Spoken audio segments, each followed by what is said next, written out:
மூன்றாம் நாள் உயர்வீழ்ச்சி கூட்டங்களின் முதலாம் நாளிலும் நாம் நன்றி நிறுதியத்தோடு அவருடைய பாதப்படியிலே அமர்ந்து அவருடைய சிலுவை நன்மை தியானிக்கும்படியாக கர்த்தர் தந்த இந்த வேளையிலும் ஆவியானவர் நம்ம மத்தியில் எழுந்தருளி நம்மை வழிநடத்தும்படியாய் அவருடைய அன்பின் ஆழங்களை அதிகமாக அறிந்து கொள்ளும்படியாய் நம்மோடு கூட இடைபடும்படியாய் நம்மை நாமே அவருடைய கரங்களில் அர்ப்பணிப்போம், ஜெபம் செய்வோம். அன்பின் ஆண்டவரே, இரக்கம் மிகுந்தவரே, கல்வாரி அன்பரே, நல்ல மனமகிழ்ச்சியான இந்த தவ காலங்களிலும் நாங்கள் எங்களுடைய கிறிஸ்தவ வாழ்வை சீர்தூக்கி பார்க்கும்படியாய் கர்த்தருடைய அன்பு எவ்வளவு பெரிது என்பதை நாங்கள் இந்த காலங்களிலே உணர்ந்து எங்களை முற்றிலுமாய் அர்ப்பணிக்கத்தக்கதாய் கர்த்தர் தந்த இந்த புடமிடுதலின் காலங்களுக்காக நாங்கள் உள்ளத்தின் ஆழத்திலிருந்து நன்றியோடு நாங்கள் உண்மை ஸ்தோத்திரிக்கிறோம். கர்த்தருடைய கிருபையின் கரம் இந்த மூன்றாம் வார உயிர்மீட்சி கூட்டங்களின் முதலாம் நாளிலும் ஆண்டவருடைய ஆவியானவர் உடைய தாசர் வழியாய் நாங்கள் பெற்றுக்கொள்கின்ற வார்த்தைகளை நாங்கள் ஆசீர்வாதமாய் ஏற்றுக்கொள்ளும்படியாகவும் நாங்கள் ஏறெடுக்கின்ற நன்றிகளை துதிகளை இரக்கமாய் கர்த்தர் ஏற்று ஆசீர்வதிக்கும்படியாகவும் எங்களை உடைய கரங்களில் அர்ப்பணிக்கின்றோம். கடவுள் முன்குறித்த உடைய பிள்ளைகளை நீர் அழைத்து வாரும். நாங்கள் ஒன்று கூடி உடைய திருப்பெயரை மகிமைப்படுத்த அருள் தாரும். இறைமகன் இயேசு கிறிஸ்து வழியாய் வேண்டுகிறோம் எங்கள் அன்பின் கடவுளே, ஆமென். அல்லேலூயா, அல்லேலூயா. கர்த்தர் நல்லவர். இந்த நாளிலும் இந்த மூன்றாம் நாள் மூன்றாவது வார முதல் நாள் உயர்மீட்சி கூட்டங்களிலே பங்கு பெறுகின்ற உங்கள் அனைவரையும் அன்பராம் கல்வாரி அன்பராம் இயேசு கிறிஸ்துவின் திருப்பெயரை வாழ்த்துகிறேன். நாம் அறிந்த விதமாக நம்முடைய திருச்சபையையும் அதிகம் அறிந்திருக்கின்ற அருமையான மாணவர் நற்செய்தி மன்ற ஊழியங்களிலே ஒருங்கிணைப்பாளராக இருந்து நம்முடைய அநேக பகுதிகளிலே வாலிபர்கள் மத்தியிலே ஆண்டவருடைய திருப்பணிகளை செய்து வருகின்ற அருமையான சகோதரர் ஆண்டனி ஞானராஜ் ஐயா அவர்களும் அவருடைய மகனும் நம் மத்தியிலே வந்திருக்கின்றார்கள். அவர்கள் முற்றிலுமாக குடும்பமாக ஆண்டவருடைய திருப்பணிகளை அநேக இடங்களிலே வாலிபர்கள் மத்தியிலும் திருச்சபைகளிலும் செய்து வந்து கொண்டிருக்கின்றார்கள். நம்முடைய சபைக்கு வந்திருக்கின்றார்கள். அவர்கள் இந்த 3 நாள் கூட்டங்களிலே பங்கு பெறுவது மிகுந்த மகிழ்ச்சி. நம்முடைய திருச்சபையின் சார்பாக ஐயா அவர்களை அன்பு தம்பியையும் நாங்கள் வாழ்த்தி வரவேற்கிறோம். இந்த ஐயா அவர்கள் எல்லா காரியங்களையும் அவர்கள் மிகுந்த சிறப்பாக செய்யக்கூடியவர்கள். ஆக இந்த நாளில் வந்திருப்பது மிகுந்த மகிழ்ச்சி. அருமை ஐயா அவர்கள் இந்த நாளிலுமே நம்மை பாடல் ஆராதனை வழியாகவும் ஸ்தோத்திர கீத வழிபாட்டின் வழியாகவும் நம்மை வழிநடத்தி கர்த்தருடைய வார்த்தையை நம்மத்திலே பகிர்ந்து கொள்வார்கள். நம்முடைய திருச்சபையின் சார்பாக ஐயா அவர்களை மீண்டுமாய் நான் வாழ்த்தி இந்த முதல் நாள் கூடுகையை ஐயா அவருடைய கரங்களிலே நாம் கொடுக்கிறோம்.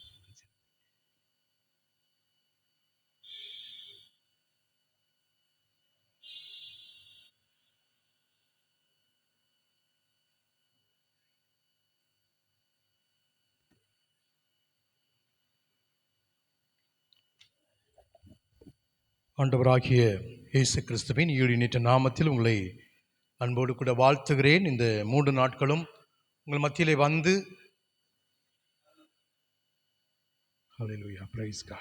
தேவனுடைய வார்த்தையை பகிர்ந்து கொள்ள கர்த்தர் கொடுத்த கிருபைக்காக நான் ஆண்டவரை அதிகமாக ஸ்தோத்தரிக்கிறேன். நாம் ஒரு சில பாடல்களை பாடி தேவனுடைய நாமத்தை மையப்படுத்தலாம். இது தபசு நாட்களாக இருக்கிறபடினாலே நாம் இன்னும் ஆண்டவருடன் அதிகமாக நெருக்கமாய் உறவாடுவதற்கு நம்மை அர்ப்பணிப்பதற்கு இந்த நாட்களை கர்த்தர் நமக்கு கொடுத்திருக்கிறார். ஸோ கர்த்தருடைய நாமத்துக்கு மகிமை உண்டாவதாக. முதலாவது தெரிந்த ஒரு பாடல். 2வது பாடல் அல்லேலுயா துதி மகிமை என்றும் இயேசுவுக்கு செலுத்திடுவோம் அல்லேலுயா என்கிற பாடலை நாம் பாடி தேவனுக்கு மகிமையை செலுத்தி நாம் இந்த பாடலை பாடுவோம். 2வது பாடல் அல்லேலுயா துதி மகிமை.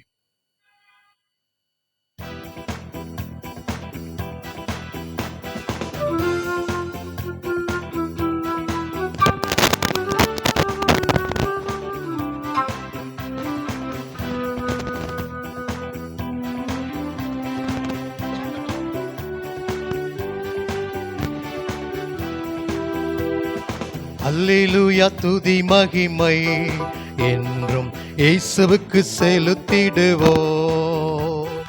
அல்லேலூயா துதி மகிமை என்றும் இயேசுவுக்கு செலுத்திடுவோம். அல்லேலூயா அல்லேலூயா அல்லேலூயா அல்லேலூயா அல்லேலூயா அல்லேலூயா.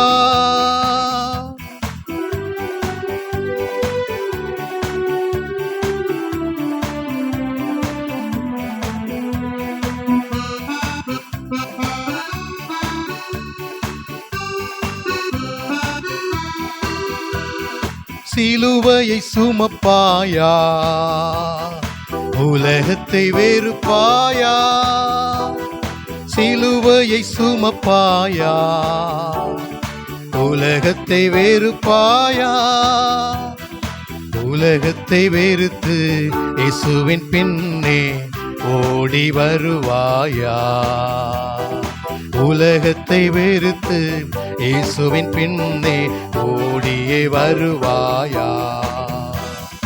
அல்லேலூயா துதி மகிமை என்றும் இயேசுவுக்கு செலுத்திடுவோம். அல்லேலூயா துதி மகிமை என்றும் இயேசுவுக்கு செலுத்திடுவோம். அல்லேலூயா அல்லேலூயா அல்லேலூயா அல்லேலூயா அல்லேலூயா அல்லேலூயா.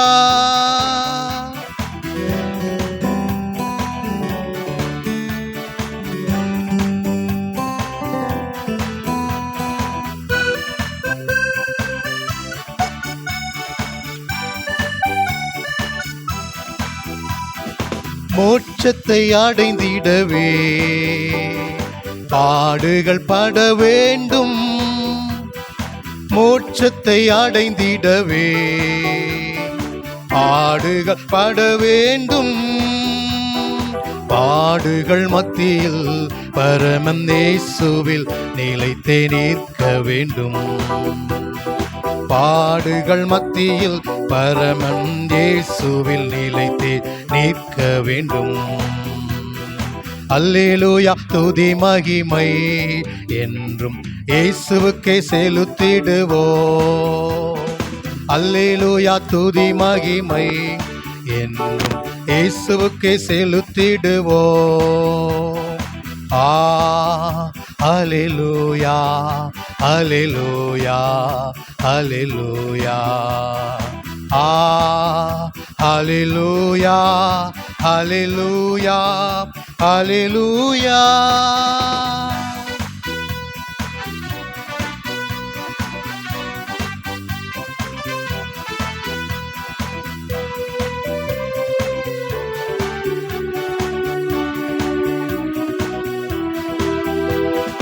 ஜெபத்திலே தாரித்திருந்து அவர் சித்தம் நிறைவேற்று, ஜெபத்திலே தாரித்திருந்து அவர் சித்தம் நிறைவேற்று, முடிவு பரியந்தம் அவரில் நிலை நிற்க பலனை பெற்றுக்கொள்ளு, முடிவு பரியந்தம் அவரில் நிலை நிற்க பலனை பெற்றுக்கொள்ளு. அல்லேலூயா துதி மகிமை என்றும் இயேசுவுக்கே செலுத்திடுவோம். அல்லேலூயா துதி மகிமை என்றும் இயேசுவுக்கே செலுத்திடுவோம். அல்லேலூயா அல்லேலூயா அல்லேலூயா அல்லேலூயா அல்லேலூயா அல்லேலூயா அல்லேலூயா. உற்சாகமாக பாடுவோம். நிறைய பேர் கொஞ்சம் இங்கே உட்காந்துருக்க மாதிரி இருக்குது, ஆனால் வேற எங்கேயோ ட்ராவல் பண்ணுற மாதிரி இருக்குது. நான் அந்த பாடல் பாடும்போது ஆண்டுடைய வார்த்தையை தியானிக்கும் போது அப்படியே பார்க்கும்போதே தெரிஞ்சிடும் இறுதி இங்கே இருக்கா இல்லையான்றது.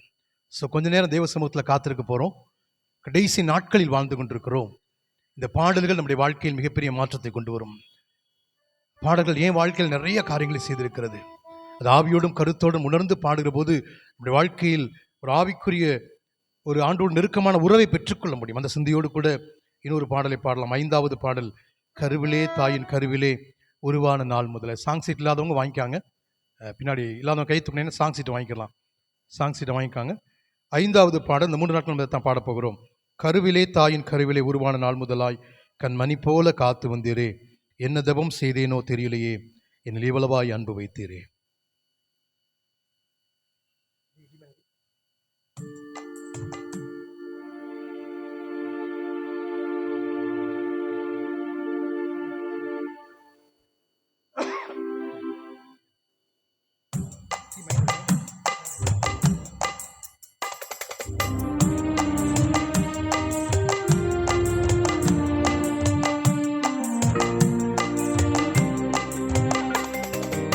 கருவிலே தாயின் கருவிலே உருவான நாள் முதலாய் கண்மணி போல காத்து வந்தீரே. என்னதவம் செய்தேனோ தெரியலையே, என்னில் இவ்வளவாய் அன்பு வைத்தீரே. கருவிலே தாயின் கருவிலே உருவான நாள் முதலாய் கண்மணி போல காத்து வந்தீரே. என்னதவம் செய்தேனோ தெரியலையே, என்னில் இவ்வளவாய் அன்பு வைத்தீரே. ஆராதிப்பேனா ஆராதிப்பேனா ஆயுள் நாளெல்லாம் ஆராதிப்பேனா ஆராதிப்பேனா ஆராதிப்பேனா ஆயுள் நாளெல்லாம் ஆராதிப்பேனா.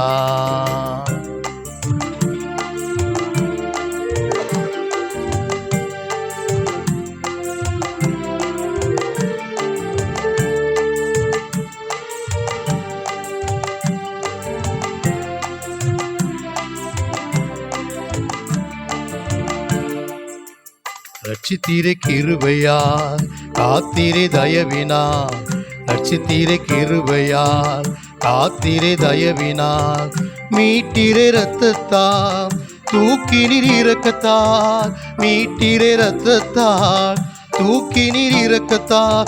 அன்பே தெய்வீக அன்பே அன்பே தெய்வீக அன்பே, அன்பை என் மேல் ஊற்றி நீரே. ஆராதிப்பேனார் ஆராதிப்பேனார் ஆயுள் நாளெல்லாம் உம்மை ஆராதிப்பேனார் ஆராதிப்பேனார் ஆராதிப்பேனார் ஆயுள் நாளெல்லாம் ஆராதிப்பேனார். கருவிலே தாயின் கருவிலே உருவான நாள் முதலாய் கண்மணி போல காத்து வந்தீரே. என்னதவம் செய்தேனோ தெரியலையே, என்னில் இவ்வளவாய் அன்பு வைத்தீரே.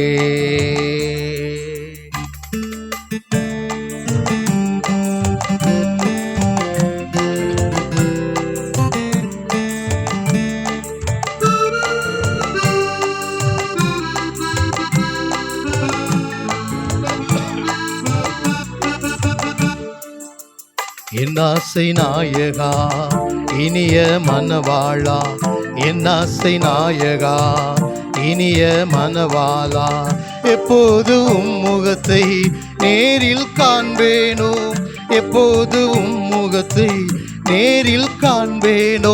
ஏக்கமே என் எண்ணமே ஏக்கமே என் எண்ணமே, நித்திய இல்லம் நோக்கி தொடருகிறேன். ஆராதிப்பேனார் ஆராதிப்பேனார் ஆயுள் நாளெல்லாம் ஆராதிப்பேனார் ஆராதிப்பேனார் ஆராதிப்பேனார் ஆயுள் நாளெல்லாம் ஆராதிப்பேனார்.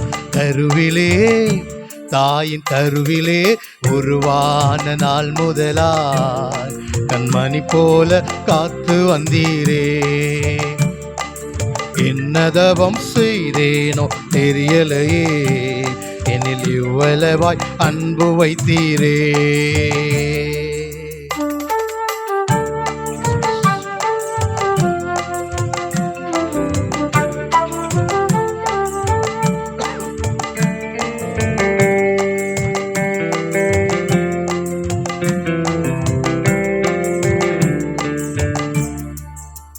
குனிந்து தூக்கினீரே பெரியவனாக்கினீரே, குனிந்து தூக்கினீரே பெரியவனாக்கினீரே. அளவே இல்லாமல் ஆசீர்வதித்தீரே, அளவே இல்லாமல் ஆசீர்வதித்தீரே. மறப்பேனோ மறந்தே போவேனோ, மறப்பேனோ மறந்தே போவேனோ, அதை என்ன சொல்லி பாடிடுவேன். ஆராதிப்பேனார் ஆராதிப்பேனார் ஆயுள் நாளெல்லாம் எல்லாரும் வாய் திறந்து சத்தமா நான் ஆராதிப்பேன், நான் ஆயுள் நாளெல்லாம் ஆராதிப்பேன். நான் கருவிலே, தாயின் கருவிலே உருவான நாள் முதலாய் கண்மணி போல காத்து வந்தீரே. என்ன தவம் செய்தேனோ தெரியலையே, என்மேல் இவ்வளவாய் அன்பு வைத்தீரே. கருவிலே, தாயின் கருவிலே உருவான நாள் முதலாய் கண்மணி போல காத்து வந்தீரே.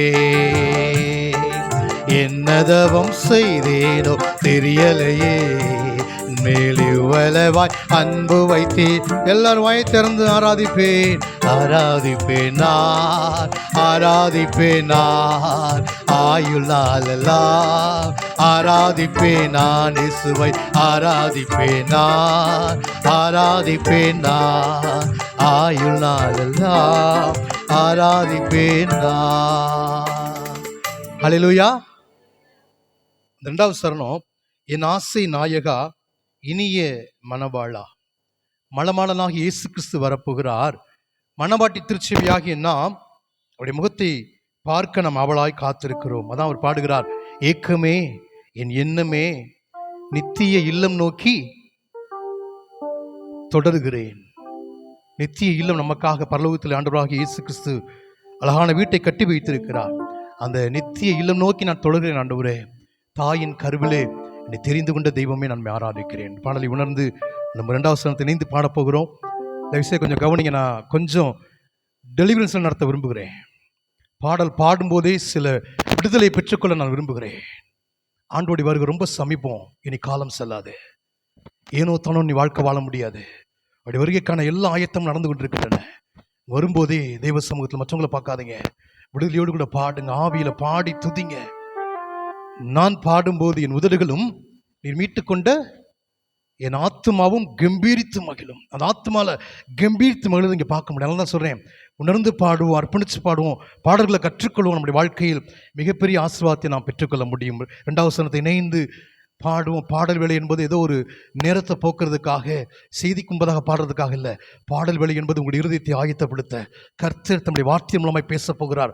அந்த வார்த்தை உள்ளத்தில் பதிந்து பலன் கொடுக்க வேண்டும் என்று சொன்னால் அதை ஆயத்தப்படுத்துவது தான் இந்த பாடல் வேலை. எப்படி ஒரு நிலம் உழப்பட்டு உழுது பயிர் விதைத்து அது பலன் தருவதற்காக ஆயத்தப்படுத்தப்படுகிறதோ, அந்த ஆயத்தம் தான் பாடல் வேலை. அதை உணர்ந்து கொண்டவர்களாக இந்த பாடலை பாடலாம். அந்த 3 நாட்களும் நான் பாடலை பற்றி ஆழமான சத்தியத்தை கற்றுக்கொள்ளப் போகிறோம். பாடலை இணைந்து பாடி தேவனுடைய நாமத்தை மகிமைப்படுத்தலாம். இரண்டாவது சரணம், என் ஆசை நாயகா இனிய மணவாளா.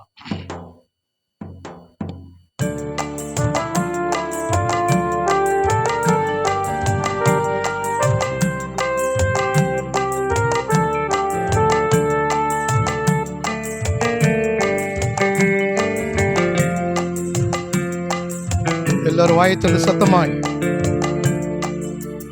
என் ஆசை நாயகா இனிய மணவாளா, என் ஆசை நாயகா இனிய மணவாளா, எப்போதும் முகத்தை நேரில் காண்பேனோ, எப்போதும் முகத்தை நேரில் காண்பேனோ, ஏக்கமே என் எண்ணமே, ஏக்கமே என் எண்ணமே நித்திய இல்லம் நோக்கி தொடருகிறேன். ஆராதிப்பேன் நான், ஆராதிப்பேன் நான் ஆயுள் நாளெல்லாம் ஆராதிப்பேன் நான், ஆராதிப்பேன் நான், ஆராதிப்பேன் நான் ஆயுள் நாளெல்லாம் ஆராதிப்பேன் நான். கருவிலே, தாயின் கருவிலே உருவான நாள் முதலாய் கண்மணி போல காத்து வந்தீரே. என்னதவம் செய்தேனோ தெரியலையே, என் மேல் இவ்வளவாய் அன்பு வைத்தீரே. கருவிலே, தாயின் கருவிலே உருவான நாள் முதலாய் கண்மணி போல காத்து வந்தீரே. என்னதவம் செய்தேனோ தெரியலையே, என் மேல் இவ்வளவாய்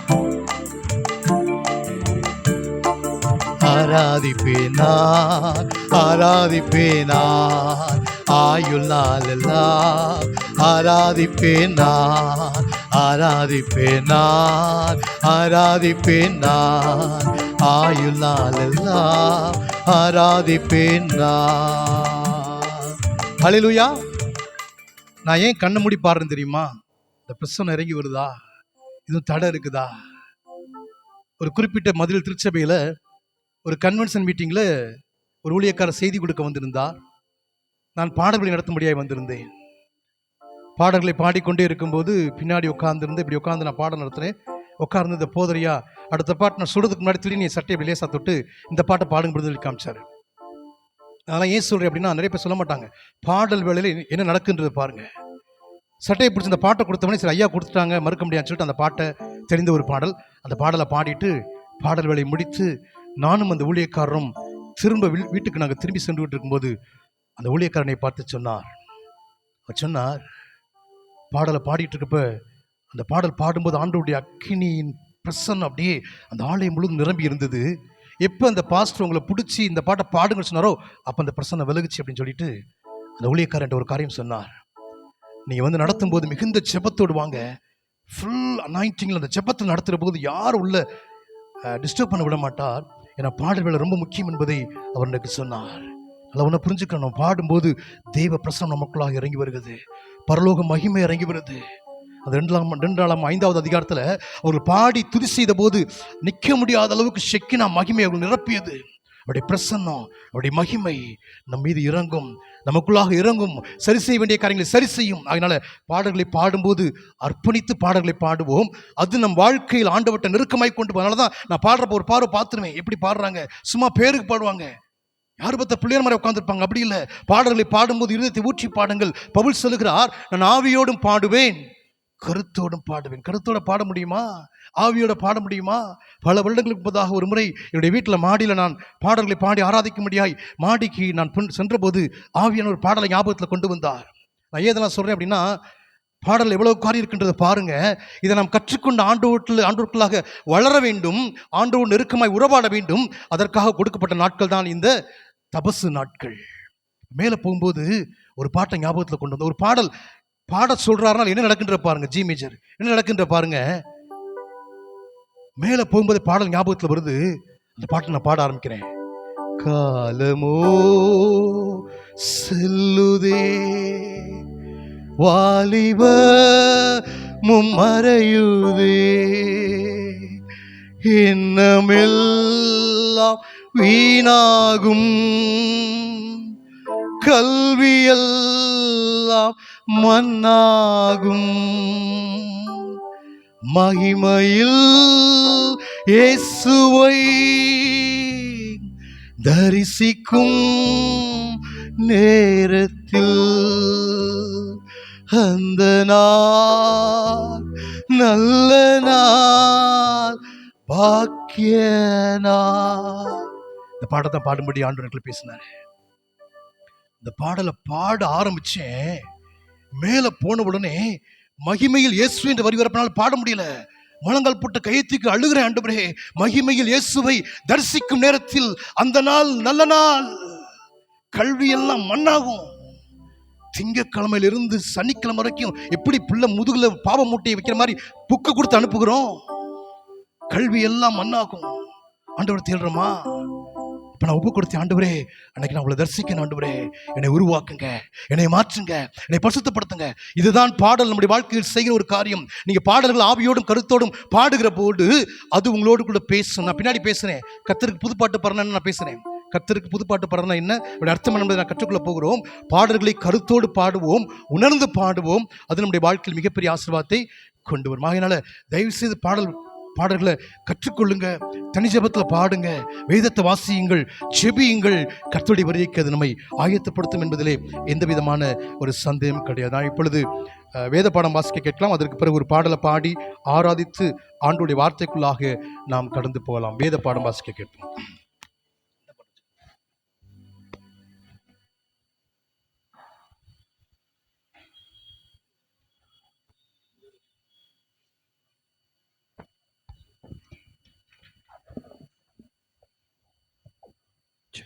பிரைஸ் லார்ட். வாசிக்கும்படியாக தெரிந்து கொள்ளப்பட்ட வேத பாடம் பரிசுத்த மத்தேயு எழுதின 6ஆம் அதிகாரம் வசனங்கள் 19 முதல் 34 வரை. பரிசுத்த மத்தேயு 6ஆம் அதிகாரம் வசனங்கள் 19 முதல். பூமியிலே உங்களுக்கு பொக்கிஷங்களை சேர்த்து வைக்க வேண்டாம். இங்கே பூச்சியும் துருவும் அவைகளை கெடுக்கும். இங்கே திருடரும் கன்னமிட்டு திருடுவார்கள். பரலோகத்திலே உங்கள் பொக்கிஷங்களை சேர்த்து வையுங்கள். அங்கே பூச்சியாவது துருவாவது கெடுக்கிறதும் இல்லை, அங்கே திருடர் கன்னமிட்டு திருடுகிறதும் இல்லை. உங்கள் பொக்கிஷம் எங்கே இருக்கிறதோ அங்கே உங்கள் இருதயமும் இருக்கும். கண்ணானது சரீரத்தின் விளக்காய் இருக்கிறது. உன் கண் தெளிவாயிருந்தால் உன் சரீரம் முழுவதும் வெளிச்சமாயிருக்கும். உன் கண் கெட்டதாயிருந்தால் உன் சரீரம் முழுவதும் இருளாயிருக்கும். இப்படி உன்னிலுள்ள வெளிச்சம் இருளாயிருந்தால் அவ்விருள் எவ்வளவு அதிகமாயிருக்கும். 2 எஜமான்களுக்கு ஊழியம் செய்ய ஒருவனாலும் கூடாது. ஒருவனை பகைத்து மற்றவனை சிநேகிப்பான், அல்லது ஒருவனை பற்றி கொண்டு மற்றவனை அசட்டை பண்ணுவான். தேவனுக்கும் உலக பொருளுக்கும் ஊழியம் செய்ய உங்களால் கூடாது. ஆகையால் எண்ணத்தை உண்போம், எண்ணத்தை குடிப்போம் என்று உங்கள் ஜீவனுக்காகவும், எண்ணத்தை உடுப்போம் என்று உங்கள் சரீரத்துக்காகவும் கவலைப்படாதிருங்கள் என்று உங்களுக்கு சொல்லுகிறேன். ஆகாரத்தை பார்க்கிலும் ஜீவனும் உடையை பார்க்கிலும் சரீரமும் விசேஷித்தவைகள் அல்லவா? ஆகாயத்து பட்சிகளை கவனித்து பாருங்கள். அவைகள் விதைக்கிறதும் இல்லை, அறுக்கிறதும் இல்லை, களஞ்சியங்களில் சேர்த்து வைக்கிறதும் இல்லை. அவைகளையும் உங்கள் பரமபிதா பிழைப்பூட்டுகிறார். அவைகளை பார்க்கிலும் நீங்கள் விசேஷித்தவர்கள் அல்லவா? கவலைப்படுகிறதுனாலே உங்களில் எவன் தன் சரீர அளவோடு ஒரு முழத்தை கூட்டுவான்? உடைக்காகவும் நீங்கள் கவலைப்படுகிறதென்ன? காட்டு புஷ்பங்கள் எப்படி வளர்கிறது என்று கவனித்து பாருங்கள். அவைகள் உழைக்கிறதும் இல்லை, நூற்கிறதும் இல்லை. என்றாலும் சாலமோன் முதலாய் தன் சர்வ மகிமையிலும் அவைகளில் ஒன்றை போலாகிலும் உடுத்தி இருந்ததில்லை என்று உங்களுக்கு சொல்லுகிறேன். அற்ப விசுவாசிகளே, இன்றைக்கு இருந்து நாளைக்கு அடுப்பிலே போடப்படும் காட்டுப்புல்லுக்கு தேவன் இவ்விதமாக உடுத்துவித்தால் உங்களுக்கு உடுத்துவிப்பது அதிக நிச்சயமல்லவா? ஆகையால் எண்ணத்தை உண்போம், எண்ணத்தை குடிப்போம், எண்ணத்தை உடுப்போம் என்று கவலைப்படாதிருங்கள். இவைகளையெல்லாம் அஞ்ஞானிகள் நாடி தேடுகிறார்கள். இவைகளெல்லாம் உங்களுக்கு வேண்டியவைகள் என்று உங்கள் பரமபிதா அறிந்திருக்கிறார். முதலாவது தேவனுடைய ராஜ்யத்தையும் அவருடைய நீதியையும் தேடுங்கள். அப்பொழுது இவைகளெல்லாம் உங்களுக்கு கூட கொடுக்கப்படும். ஆகையால் நாளைக்காக கவலைப்படாதிருங்கள். நாளைய தினம் தன்னுடையவர்களுக்காக கவலைப்படும். அந்தந்த நாளுக்கு அதினதின் பாடு போதும். பாடம் முடிந்தாயிற்று. இயேசுவே உமக்கு மகிமை உண்டாதாக. ஆமென்.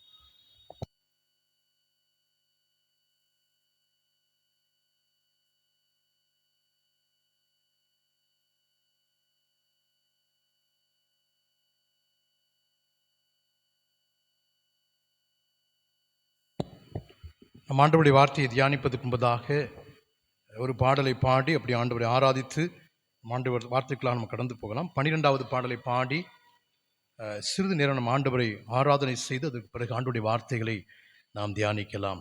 12வது பாடல், இயேசுவே உம்மை போலாக வாஞ்சிக்குதே என் உள்ளம். ஜெபசந்தியோடு கூட இந்த பாடலை பாடுவோம். ஆண்டவரே, உலகத்தை ஜெயிக்க எனக்கு பலனை தாரும், சிலுவையை சுமக்க எனக்கு பலனை தாரும், உம்மை போல நான் வாழ்வதற்கு எனக்கு பலனை தாரும் என்று சொல்லி ஜெபசந்தியோடு இந்த பாடலை பாடி ஆண்டவரை ஆராதித்து ஆண்டவருடைய வார்த்தைக்குள்ளாக நாம் கடந்து போகலாம்.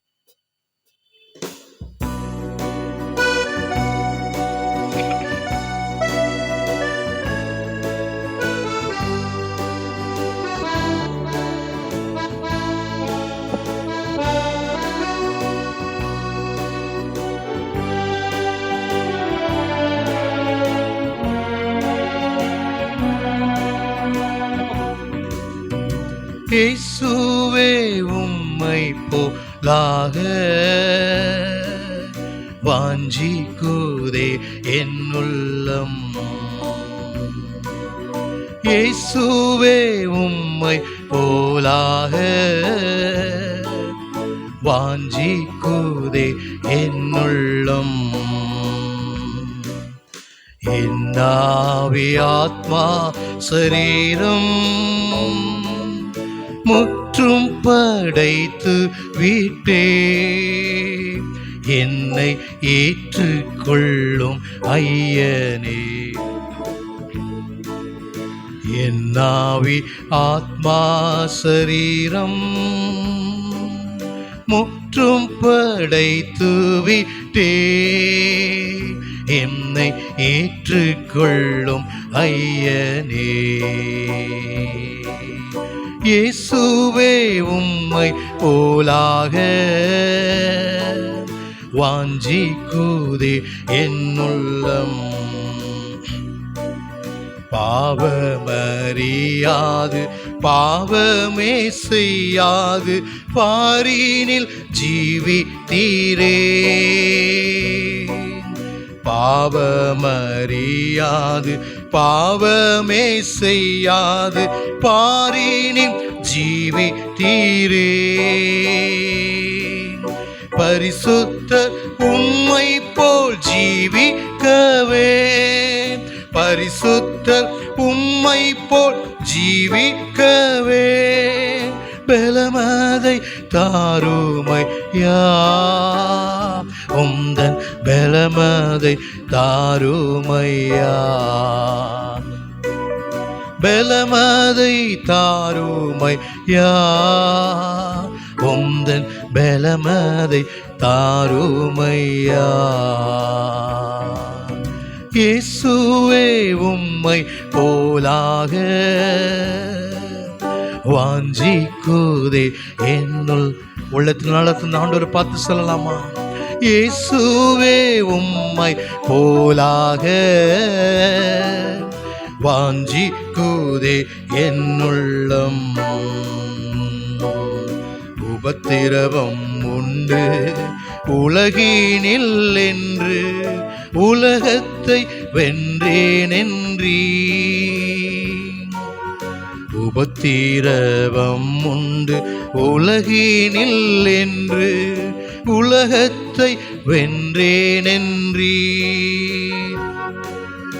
உம்மை போல் உலகினை ஜெயித்திடவே உம்மை போல் உலகினை ஜெயித்திடவே பலமதை தாருமையா. உந்தன் பலமதை தாருமையா. பலமதை தாருமையா. உந்தன் பலமதை தாருமையா. இயேசுவே உம்மை போலாக வாஞ்சிக்குதே என்னுள்ளம். இயேசுவே உம்மை போலாக வாஞ்சிக்குதே என்னுள்ளம். மறவாமல் நீடை தீரையா. மனதார நன்றி சொல்வே என்னை மறவாமல் நீனை தீரையா. மனதார நன்றி சொல்வே. இரவும் பகலும் என்னை நினைந்து இதுவரை நடத்தினீரே.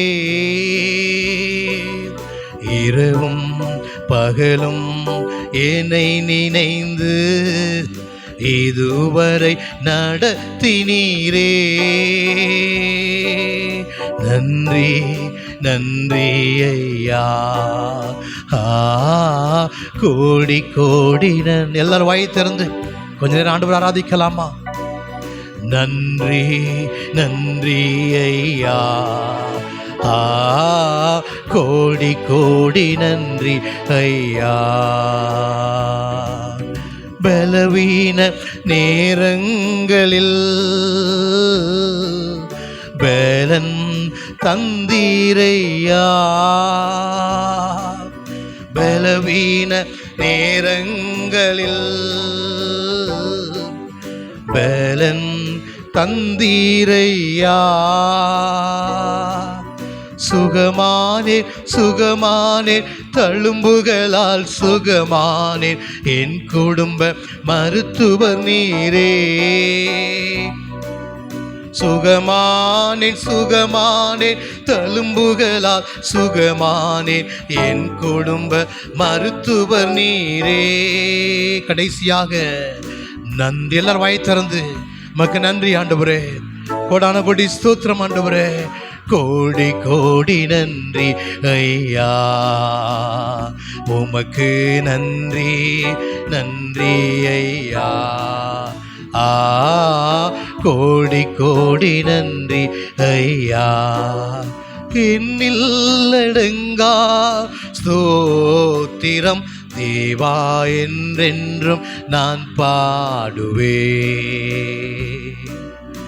என்னில்லடங்கா ஸ்தோத்திரம் தேவா, என்றென்றும் நான் பாடுவே. இந்நாள் வரை என் வாழ்விலேசையா, இந்நாள் வரை என் வாழ்விலே நீ செய்த நன்மைக்கே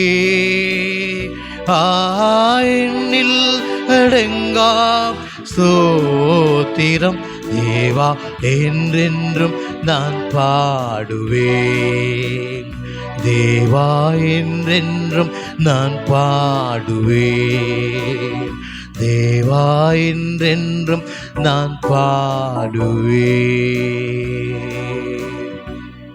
கண்களை மூடி தேவனுடைய வார்த்தையை நாம் தியானிப்பதற்கு முன்பதாக, ஆண்டவரே உமக்கு நன்றி ஆண்டவரே, எங்கள் வாழ்க்கையில் கற்றுக் கொடுத்த எல்லா ஆசீர்வாதங்களுக்காக உங்கள் கொடான கொடி ஸ்தோத்திரங்கள். ஜீவன் சுகம் பலன் இம்மட்டுமா எங்களை கிருபையாய் கொடுத்து வழி நடத்தினீர். கடந்த ஆண்டு முழுவதும் எங்களை கண்மணியை போல பாதுகாத்து இந்த புதிய ஆண்டை காண செய்தீர். இந்த 3வது மாதத்தை காண செய்தீர்.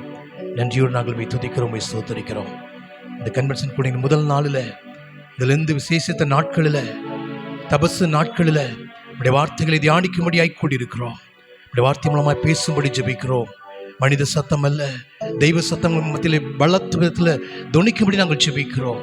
கர்த்தருடைய சத்தத்தை கேட்டு சித்தம் செய்து வெற்றியாய் ஓட்டத்தை முடிக்க கிருபித்தாரும். வார்த்தைக்கு விரோதமாய் போராடுகிற சகல சத்துருவின் கிரியைகள், வானமண்டல பொல்லாத சேனைகளை இயேசு கிறிஸ்துவின் நாமத்தில் நான் கடிந்து அப்புறப்படுத்துகிறேன்.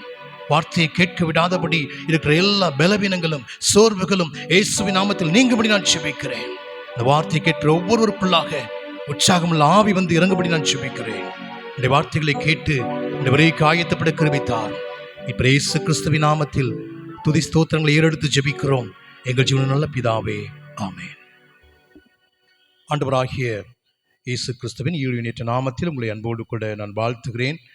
இந்த நாள் முழுவதும் பணி செய்துவிட்டு களைப்பாக நீங்கள் வந்திருக்கலாம். பொதுவாக அந்த அடிக்கடி சொல்வேன், செய்தி வேலையில் 2 காரியம் நடக்கும். ஒன்று திறக்கும், ஒன்று மூடும். கண் அப்படியே சொருகும், வாய் ஆண் திறக்கும். செய்தி வேலைன்றாலே அப்படித்தான். ஆகையினால அதன் மத்தியிலும் கூட இந்த நாள் முழுவதும் கடினமாய் நீங்கள் உழைத்து விட்டு வந்து உட்கார்ந்துருக்கிறீங்க. நம்மோடு கூட கர்த்தர் பேசும்படியாய் இந்த 2 நாட்களில் என் கூட பேசுங்க ஆண்டவரே. வேதத்தின் ஆழங்களை கற்றுக்கொள்ள எனக்கு கிருபித்தார் முடிச்சு நாம் காத்திருக்கிற போது நம்மோடு கூட கர்த்தர் பேசுவார். இந்த 2 நாட்களிலே தேவ சமூகத்தில் அமர்ந்து என்ன வார்த்தைகளை பேச வேண்டும் என்று சொல்லி நான் காத்திருந்த போது, இந்த 2 நாட்களும் இந்த வெள்ளியும் சனியும் பொக்கிஷம் என்ற தலைப்பின் கீழாக பேசும்படியாய் எனக்குள்ள ஆவியான ஏவுதலை கொடுத்தபடினாலே இந்த நாளிலே 2 விதமான பொக்கிஷத்தை பற்றி தியானிக்க போகிறோம். நாளை தினத்தில் மீதம் இருக்கிற 2 விதமான பொக்கிஷத்தை பற்றி நாம் தியானிக்க போகிறோம். நம்முடைய கர்த்தர் பேசுவாராக. வாசிக்கலாம். நீதிமொழிகள் 15வது அதிகாரம் 6வது வசனம். நீதிமொழிகள் அதிகாரம் 15 வசனம் 6.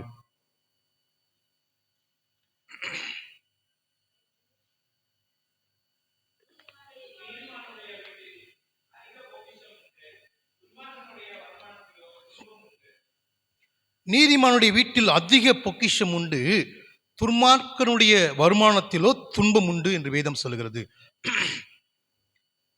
இந்த வசனத்தில் நாம் பார்க்கிற காரியம் என்னவென்று சொன்னால், நீதிமான் என்று சொல்லக்கூடிய ஒரு நபருடைய வீட்டில் அதிக பொக்கிஷம் உண்டு. இந்த அதிக பொக்கிஷம் என்பது எதை குறிக்கிறது? வேதம் பொக்கிஷம் என்பது எதை காண்பிப்பது என்பதை இந்த நாளில் நாம் தியானிக்க போகிறோம். இந்த நாளிலே 2 விதமான பொக்கிஷத்தை பற்றி நான் உங்கள் மத்தியில் வைக்க விரும்புகிறேன். முதலாவது பொக்கிஷம் அது என்ன? பூமியில் சேர்க்கும் பொக்கிஷம். வாசிக்கலாம். மத்தேயு 6வது அதிகாரம் 19வது வசனம். மத்தேயு 6:19. பூமியிலே உங்களுக்கு பொக்கிஷங்களை சேர்த்து வைக்க வேண்டாம், இங்கே பூச்சியும் துருவும் அவைகளை கெடுக்கும், இங்கே திருடரும் கண்ணமிட்டு திருடுவார்கள். ஆண்டவராகிய இயேசு கிறிஸ்து சொல்லுகிறார், பூமியிலே உங்களுக்கு பொக்கிஷங்களை சேர்த்து வைக்க வேண்டாம். முதலாவது குறிப்பு உங்கள் மத்தியில் நான் வைக்க விரும்புகிறேன், பூமியில் சேர்க்கும் பொக்கிஷம். அப்படியானால் இந்த பூமியில் பொக்கிஷம் சேர்த்து வைக்கக்கூடாதா? நகை நட்டுகளை சேர்த்து வைக்கக்கூடாதா? சொத்து சேர்க்கக்கூடாதா? ஆண்டவர் என்ன சொல்லுகிறார்? பல வருடங்களுக்கு முன்பு என்னோடு கூட என்னை அதிகமாக நேசிக்கிற ஒரு நண்பர், நாங்கள் 2 பேரும் ஒன்றாக படித்தோம். ஆனால் அவர் RSSஐ சார்ந்தவர், RSS நண்பர். ஒரு முறை இடத்தில் அவர் பைபிளை வாங்கி படிக்கும்படியாய் பைபிளை கேட்டார். அவருக்கு புதிய ஏற்பாட்டை கொடுத்தேன். அவர் போய் வாசித்து விட்டு அவருக்கு 2 வார்த்தைகள் அவரை தொட்டவுடனே அந்த வார்த்தையின்படி மக்கள் நடக்கிறார்கள் என்பதை பார்ப்பதற்காக நேர ஆலயத்துக்கு வந்துட்டார். ஞாயிற்றுக்கிழமை காலையில் அந்த 2 வார்த்தைகள் என்ன? ஒன்று, பூமியில் உங்களுக்கு பொக்கிஷங்களை சேர்த்து வைக்க வேண்டாம் என்று சொல்லியிருக்கிறார் இயேசு. கிறிஸ்தவர்கள் அதை கை கொள்கிறார்களா? கழுத்தில் எவ்வளவு நகை தொங்குதுன்னு பார்க்கறதுக்காக ஆலயத்துக்கு வந்துட்டார். இன்னொன்று என்ன?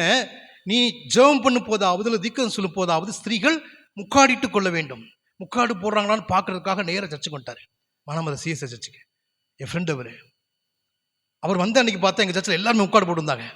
முக்காடு போட்டனால நகையை பார்க்க முடியல, போயிட்டார். ஆனால் அவர் சொன்ன ஒரு காரியம், இந்த ஒரு கிறிஸ்தவர் இப்படி அவங்களுடைய ஒய்ஃபு பொருளாக நகை போட்டிருக்காங்களே, ஆண்டவர் சொல்லுகிறார், என்ன சொல்லுகிறார்? பொக்கிஷத்தை சேர்த்து வைக்க வேண்டாம் என்று சொல்கிறார். ஆனால் நீங்கள் என்ன பண்ணுறீங்க?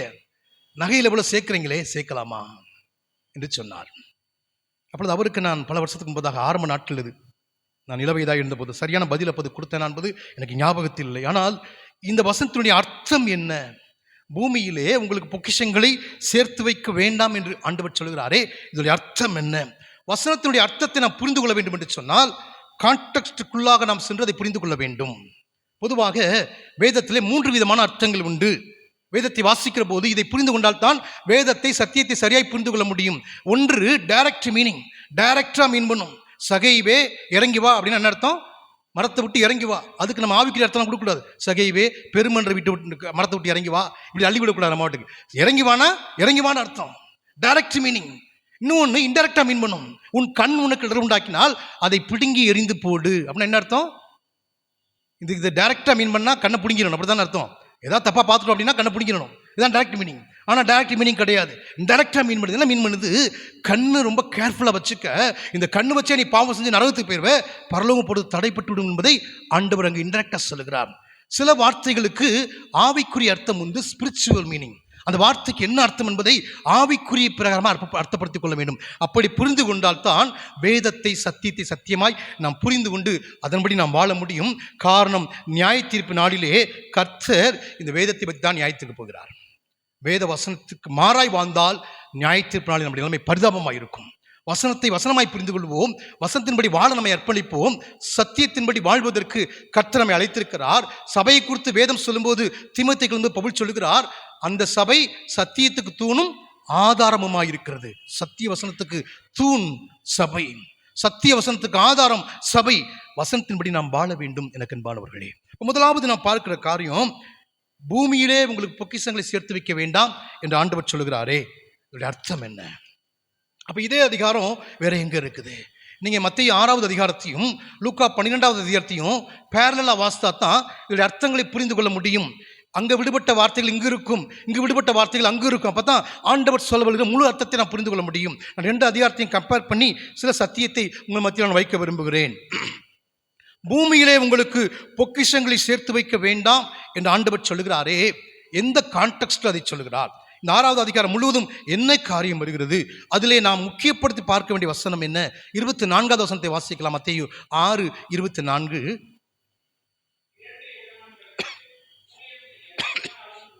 இரண்டு எஜமான்களுக்கு ஊழியம் செய்ய ஒருவனாலும் கூடாது. ஒருவனை பகைத்து மற்றவனை சிநேகிப்பான், அல்லது ஒருவனை பற்றி கொண்டு மற்றவனை அசட்டை பண்ணுவான். தேவனுக்கும் உலக பொருளுக்கும் ஊழியம் செய்ய உங்களால் கூடாது. ஆண்டவர் இங்கு சொல்லுகிறார், 2 காரியம் சொல்லுகிறார். நீங்கள் அந்த அதிகாரத்தை படித்து பார்த்தா, பூமியில் சேர்த்து வைக்கும் பொக்கிஷம், பரலோகத்தில் சேர்த்து வைக்கும் பொக்கிஷம். அப்போ பரலோகத்துக்கு சேர்க்க வைக்கும் பொக்கிஷம் தேவனை ஆராதிக்கிற, தேவனுக்கு ஊழியம் செய்கிற ஒரு நபர், பூமியிலே சொத்துக்களை சேர்த்து வைக்கிற நபர், உலக பொருளுக்கு அவர் அதை ஆராதிக்கிற ஒரு நபர். அதைத்தாங்க சொல்லுகிறார், தேவனுக்கும் உலக பொருளுக்கும் ஊழியம் செய்ய உங்களால் கூடாது. ஒன்று தேவனுக்கு உண்மையாய் வாழ முடியும், இல்லை என்று சொன்னால் பொருளாசைகளை போக முடியும். இந்த சம்பவத்தை அங்கு சொல்லும்போது இதே சொல்லுகிறார், எண்ணத்தை உண்போம் எண்ணத்தை குடிப்போம் என்று நீங்கள் என்ன செய்தாங்க, கவலைப்படாதீர்கள். ஆகாரத்தை முக்கியமாக ஸ்ட்ரெஸ் பண்ணி பார்க்க வேண்டிய வசனம், ஆகாரத்தை பார்க்கலும் ஜீவனும் உடையை பார்க்கலும் சரீரமும் விசேஷித்தவைகள். இங்கு ஆண்டவர் எதை முக்கியப்படுத்தி சொல்லுகிறார், நீ ஆகாரத்துக்கு முக்கியத்துவம் கொடுக்குற, உலகத்தில் சொத்து சேர்க்க முக்கியத்துவம் கொடுக்குற, ஆனால் ஆகாரத்தை காரணம் எது முக்கியம், ஜீவன் முக்கியம். நான் ஜீவனற்று போயிருந்தேன்னா எவ்வளவு பிரியாணி சாப்பாடு தான் சாப்பிடுவேனா, சாப்பிட முடியாது. அப்போ எனக்கு ஜீவன் முக்கியம். நித்திய ஜீவனை ஸ்ட்ரெஸ் பண்ணி இங்கு பேசுகிறார். உடையை காட்டிலும் அவர் எதை சொல்லுகிறார், சரீரத்தை சொல்லுகிறார். இந்த சரீரம் ரொம்ப முக்கியம், இந்த பாடி முக்கியம். இந்த பாடிக்கு முக்கியத்துவம் கொடுக்க காட்டிலும் நம்ம சரீரத்துக்கு முக்கியத்துவம் கொடுக்குறோம். இந்த பாடி அதை காட்டிலும் முக்கியம். பின்னாடி இந்த பாடியை பற்றி சற்று தெளிவாக நான் பேச விரும்புகிறேன். இந்த பூமியிலே பொக்கிஷத்தை சேர்த்து வைக்க வேண்டாம் என்று சொன்னால் பூமிக்கு அடுத்த காரியங்களை ஓடிட்டே இருக்கிற காரியம் தான். இதை தெளிவாய் சொல்லும்போது லூக்கா 12 சொல்லும்போது அவர் சொல்லுகிறார். லூக்கா 12வது அதிகாரத்தில் நீங்கள் பார்த்தோம் என்று சொன்னால் நமக்கு தெரியும், ஒரு பணக்கார ஒரு ஐஸ்வர்யவான் ஒருவன், நிலம் நன்றாய் விளைகிறது, அவன் என்ன பண்ணுகிறான், நன்ற விளைச்சல் வந்த உடனே அவனை எதிர்பார்க்கவில்லை, அவ்வளவு விளைச்சல் வரும் என்று சொல்லி அவன் எதிர்பார்க்கவில்லை. அதை பார்த்த உடனே அவன் போய் என்ன பண்ணுகிறான்,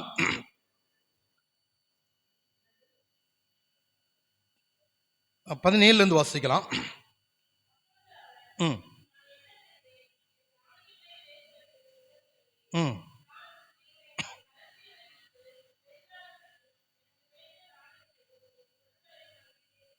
ம்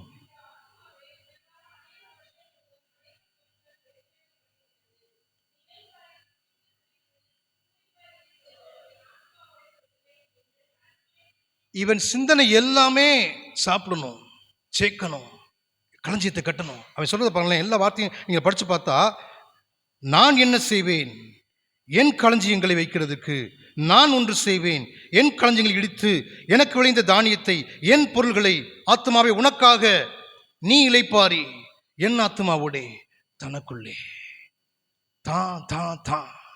ஐயா, 40 மூடை வர்ற இடத்துல 400 மூடை வந்துருச்சு, என்ன செய்யணும்? 40 மூடையுமே சாப்பிட போற? உன் மைண்டெல்லாம் எங்க இருக்குது? இங்கேயே தான் இருக்குது. பணத்தை சேர்க்கணும், சொத்தை சேர்க்கணும், இதிலே இருந்தோம் அப்படின்னா அங்க கோட்டை விட்டுருவோம். அதைத்தான் எனக்கு சொல்லுகிறார். இது கொஞ்சம் கொஞ்சமா வர வர வர வர இங்க ஆண்டவர் சொல்லுகிறார், தேவன் அவனை நோக்கி, மதிகேடனே, இப்படி உலகத்துக்காக சொத்து சேர்க்கும் நபர்களை பார்த்து வேதம் என்ன வார்த்தை பயன்படுத்த தெரியுமா? மதிகெட்டவர்கள். மதிகேடனே, இன்று இரவு உன் ஆத்மா உன்னை விட்டு எடுக்கப்பட்டு போகுமானால் நீ சேகரித்தவைகள் யாருடையதாகும்? கொடி கொடிய சொத்து சேர்க்கலாம், ஆனால் என்ன பிரயோஜனம்? எதுவும் கூட வரப்போறது கிடையாது. முக்கியம் எது? என் ஜீவன். என் ஜீவன் தப்ப ஓட வேண்டும், என் ஜீவனை பாதுகாத்துக் கொள்ள வேண்டும், நித்திய ஜீவனை பெற்றுக்கொள்ள வேண்டும். முக்கியம் அது என் சரீரம். பின்னாடி நான் பேசுறேன், ஆவி ஆத்மா சரீரத்தை பேசுறப்ப இந்த சரீரம் ரொம்ப முக்கியம். இந்த சரீரத்துக்கு இம்பார்ட்டன்ஸ் கொடுக்குறத காட்டிலும் நீ உணவுக்கு முக்கியத்துவம் கொடுக்குற, உடைக்கு முக்கியத்துவம் கொடுக்குற என்று சொல்லி கர்த்தர் இங்கு வான் பண்ணுகிறார். இவனை பார்த்து சொல்ற முக்கியமான வசனம் 21, தேவனிடத்தில் ஐஸ்வர்யவானாயிராமல் தனக்காக பொக்கிஷங்களை சேர்த்து வைக்கிறவன் இப்படியே இருக்கிறான். இவன் தனக்காக பொக்கிஷத்தை சேர்த்து கொண்டான், தன் களஞ்சியத்தில் சேர்த்து கொண்டான், தான் தான் என்று சொல்லி தனக்காகவே வாழ்ந்து கொண்டிருந்தான். இப்படிப்பட்டவர்கள் தான் பூமியிலே பொக்கிஷத்தை சேர்த்து வைக்கிறவர்கள். ஆண்டவர் சொல்லுகிறார், எண்ணத்தை உண்போம் எண்ணத்தை குடிப்போம் என்று நீங்கள் கேளாமலும் சந்தேகப்படாமலும் இருங்கள் சொல்லி லூக்கா 12:29 சொல்றாரு. ஜெபிக்க வேண்டிய அவசியமே இல்லை. என்ன சாப்பிட போறேன், என்ன ட்ரெஸ் போட போறேன், ஆண்டவர் தான் சொல்றாரு. கேளாமலும் சந்தேகப்படாமலும் இருங்கள் சொல்லிட்டு என்ன சொல்றாரு? முதலாவது தேவனுடைய ராஜ்யத்தையே தேடுங்கள், அப்பொழுது இவைகள் எல்லாம் உங்களுக்கு கூட கொடுக்கப்படும். நீங்க தேடுனீங்களா மத்த எல்லாம் தேடி வரும்.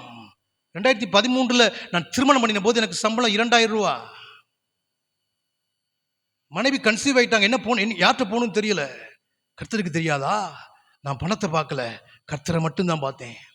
அன்றைக்கு ஆரம்பித்த என் வாழ்க்கையை கர்த்தர் இன்றைக்கு வரைக்கும் குறையில்லாமல் நடத்தி கொண்டிருக்கிறார். முதலாவது அவருடைய ராஜ்யத்தை தேடுகிற போது மற்ற எல்லாம் கூட கொடுக்கப்படும். இதை தேட வேண்டிய அவசியமே இல்லை. ஊழியக்காரங்க என்ன பண்றாங்க, பணத்தை கொடுங்க அதை கொடுங்க, மக்கள்கிட்ட பணத்துக்காக போறாங்க. கர்த்தர்கிட்ட போனால் கர்த்தர் எல்லாத்தையும் கொடுப்பார். எனக்கெல்லாம் நம்ப முடியாத சில காரியம். சர்ச்சில் வந்து உட்காந்துருப்பாங்க, 20 மினிட்ஸ் தான் மெசேஜ் கேட்டிருப்பாங்க. சென்னையில் இருப்பாங்க, வந்து கேட்டுட்டு இருப்பாங்க. பாஸ்டர்கிட்ட நம்பர் வாங்கி ஜிபேல 5000 ரூபாய் பணம் போடுவாங்க. பணம் முக்கியமல்ல, அதை கர்த்தர் கொடுப்பார். உங்களுக்கு எவ்வளவு பணம் தேவை அதை கொடுக்க அவர் ஆயத்தமாயிருக்கிறார். ஆனால் உங்கள் வாழ்க்கையில் கர்த்தர் எதிர்பார்ப்பது என்ன? நீ தேவனுக்கு ஊழியம் செய்ய வேண்டும். உலக பொருளுக்கு ஊழியம் செய்யக்கூடாது. அங்கே போச்சுனாலே லைஃப் முடிஞ்சிடும். யூதாஸ் அப்படித்தான் தன் வாழ்க்கை இழந்து போனான். பொருளாசையில் இருந்தான். அவனுக்கு பொருளாசை இருந்தபடினால தான் பொருளாசைக்குள்ள இந்த வசனத்தை இந்த உவமை சொல்றதுக்கு முன்னாடி அது முந்தின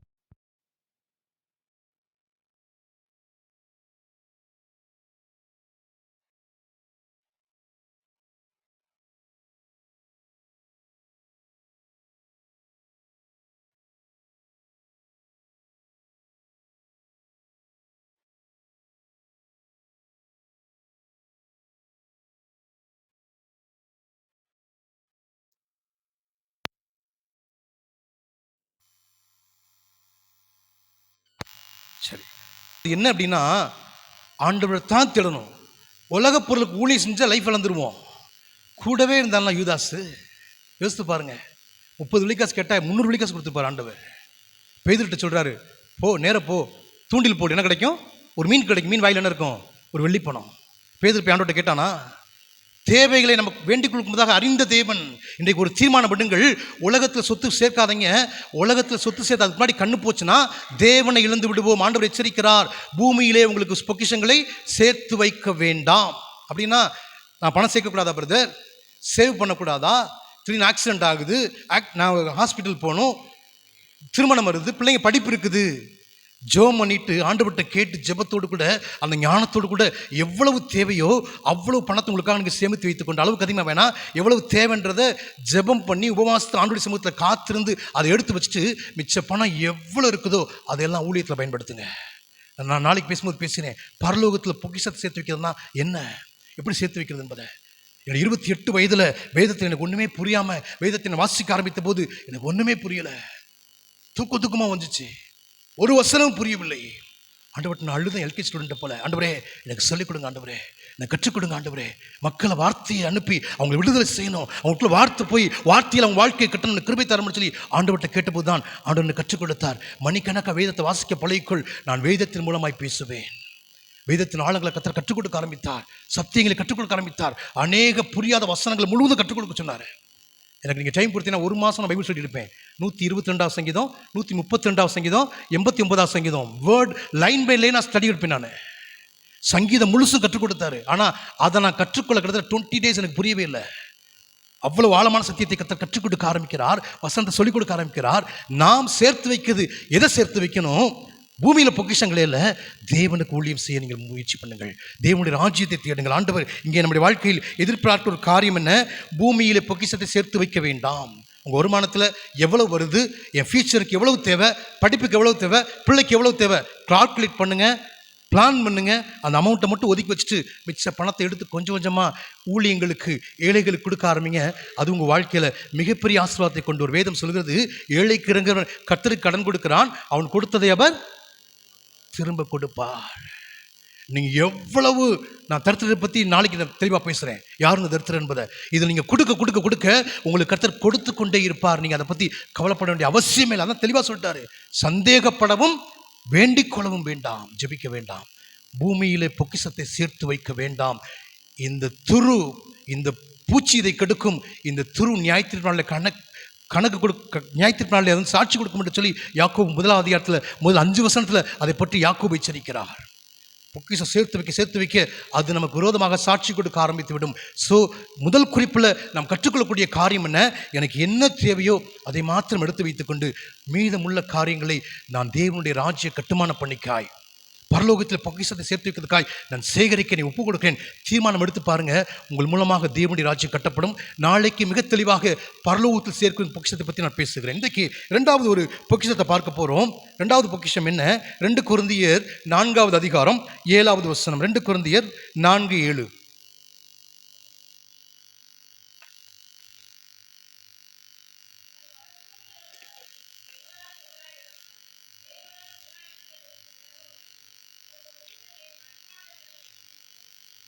இங்கு அழகாய் இந்த தீமோத்தேயு சபைக்கு, இந்த கொரிந்து சபைக்கு பவுல் எழுதும்போது சொல்லுகிறார், இந்த மகத்துவமுள்ள வல்லமை எங்களால் உண்டாயிராமல் தேவனால் உண்டாயிருக்கு என்று விளங்கும்படி இந்த பொக்கிஷத்தை மண் பாண்டங்களில் பெற்றிருக்கிறோம். இரண்டாவது நான் வைக்கக்கூடிய பொக்கிஷம் என்ன? மண் பாண்டங்களில் பெற்றிருக்கும் பொக்கிஷம். மண் பாண்டங்களில் பெற்றிருக்கும் பொக்கிஷம். முதல் பொக்கிஷத்தை பார்த்துட்டோம், பூமியில் பொக்கிஷத்தை சேர்த்து வைக்கக்கூடாது. இரண்டாவது பொக்கிஷம் வேதம் என்ன சொல்கிறது? மண் பாண்டங்களில் சேர்த்து வைக்கும் பொக்கிஷம் என்று சொல்கிறாரே, இது எதை குறிக்கிறது? இதோடைய அர்த்தம் என்ன? 10-11 வாசத்தெல்லாம் அது பண்ண வழக்கத்தை தருகிறேன். 2 கொரிந்தியர் 4:10-11.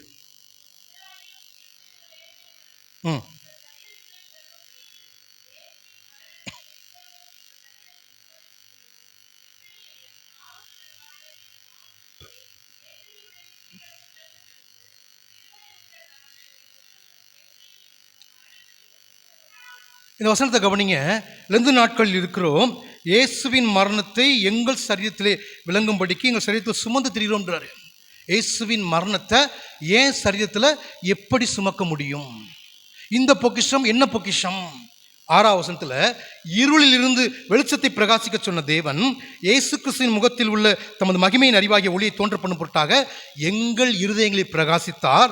இந்த மகத்துவமுள்ள வல்லமை எங்களால் உண்டாயிராமல் தேவனால் உண்டாயிருக்கிறது என்று விளங்கும்படி இந்த பொக்கிஷத்தை மண் பாண்டங்களில் பெற்றிருக்கிறோம். அதெல்லாம் கவனிங்க. இந்த மண் பாண்டம் என்பது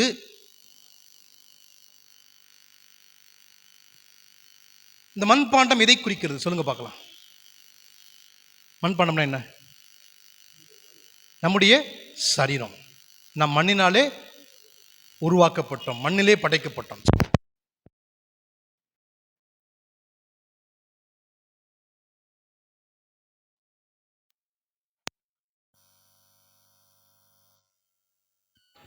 புறஜாதிகள் கொண்டு போவாங்க. என்னெல்லாம் நீங்க பார்த்துருக்கீங்க சொல்லுங்க பார்க்கலாம்.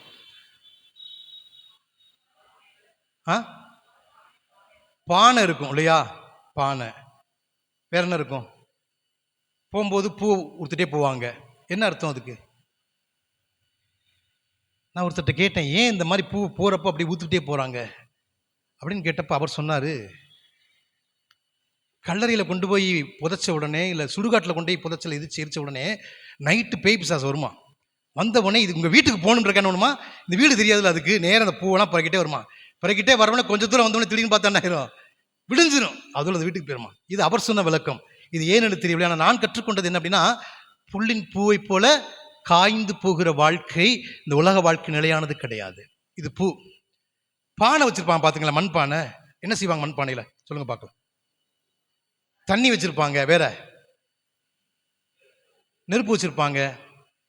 நான் ஒரு தடவை பார்த்தேன், வாலிப வயசுல இருக்கும்போது, ஒரு 4 சந்து சந்திக்கிற இடத்துல அந்த பாடி இறக்கி வச்சுட்டாங்க. பாடி இறக்கி வச்சுட்டு அவருடைய அந்த முக்கியமான ஒருத்தர் தான் கொல்லி வைக்க போறாரு. அவருடைய தலையில என்ன பண்ணாங்கன்னா மண்பானை வச்சுட்டாங்க. ஃபுல்லா தண்ணி இருக்குது, கையில அருவா வச்சிருக்காங்க. ஒரு கொத்து கொத்துறாங்க, கொத்துனோடனே தண்ணி அப்படியே வலியுது. பாடி சுத்தி வர்றாரு. திரும்ப ஒரு கொத்து குத்துறாங்க, 2வது முறை சுத்துறாரு. திரும்ப ஒரு கொத்து குத்துறாங்க, 3ஆம் முறை சுத்துறாரு. சுத்தி வந்த பானைய ரமால் உடைக்கிறாரு. என்ன அர்த்தம் தெரியுமா? ஆவி ஆத்மா சரீரத்தோடு படைக்கப்பட்ட மனுஷனே, ஆவி உன்னை விட்டு போயிடும், சீக்கிரமா போயிடும். பெற்றிருக்கிற இந்த பொக்கிஷத்தை எல்லாம் பயன்படுத்திக்க. இதுக்குள்ள உள்ள பொக்கிஷம் மிக முக்கியமானது. மண்பாண்டத்தில் பெற்றிருக்கிற பொக்கிஷம் என்று சொல்கிறாரே, எத்தனை மண்பாண்டங்கள்ல இந்த பொக்கிஷத்தை பெற்றிருக்கிறோம். இருளில் இருந்து வெளிச்சத்தை பிரகாசிக்க சொன்ன தேவன் எனக்குள்ள ஆண்டவர் வந்துட்டாரா? இருளை விட்டு வெளிக்குள்ள வந்துட்டானா? இந்த ரட்சிப்பின் அனுபவத்தை என் மண்பாண்டமாகிய இந்த சரீரத்தில் நான் பெற்றுக்கொண்டிருக்கிறேன்னா இதற்காகத்தானே ஆண்டவர் இந்த உலகத்தில் வந்தா. சொல்லுவாங்கல்ல, உள்ள போன மூச்சு வெளியே போனா போச்சு, தண்ணி போட்ட ஆளு பின்னுதையா காலு, இன்னும் எத்தனை நாள் இந்த மண்ணை கொஞ்சம் கேளு. இந்த மண்ணு மேல 2 நெடுக்கு 4 குறுக்கு ஒரு தமுக்கு வச்சு அமுக்கு. கேட்டிருக்கீங்களா? கேட்டது இல்லையோ? உள்ள போன மூச்சு வெளியே போனா போச்சு. தண்ணி போட்ட ஆளு அப்படின்னா மூச்சு வெளியே போச்சுன்னா இறந்து போயிட்டேன்னு அர்த்தம். தண்ணி போட்ட ஆளு, தண்ணி போடுறாங்கல்ல, தண்ணி போட்ட ஆளு கால் பின்னுது அப்படியே. அந்த தண்ணியிலேயே கேட்கிறாரு, இன்னும் எத்தனை நாள் இந்த மண்ணை கொஞ்சம் கேளு. தண்ணி போட்ட ஆளு பின்னுதையா காலு, இன்னும் எத்தனை வருஷம் நீ உயிரோடு இருக்க போற, இந்த மண்ணை கொஞ்சம் கேளு. இந்த மண்ணு மேல 2 நீளமான கட்டை, 4 குறுக்க 4 கட்டை, ஒரு தமுக்கு வச்சு அமுக்க போறாங்க. இதான் வாழ்ற வாழ்க்கை. இந்த மண்ணோடு மண் பாண்டத்தில் மண்ணால் படைக்கப்பட்டிருக்க நான் மண்ணுக்கு போகிறேன். இந்த மண்ணான சரீரத்தில் நான் பொக்கிஷத்தை பெற்றிருக்கிறேனா? நான் பொக்கிஷத்தை பெற்றிருக்கிறேன். நான் 5வது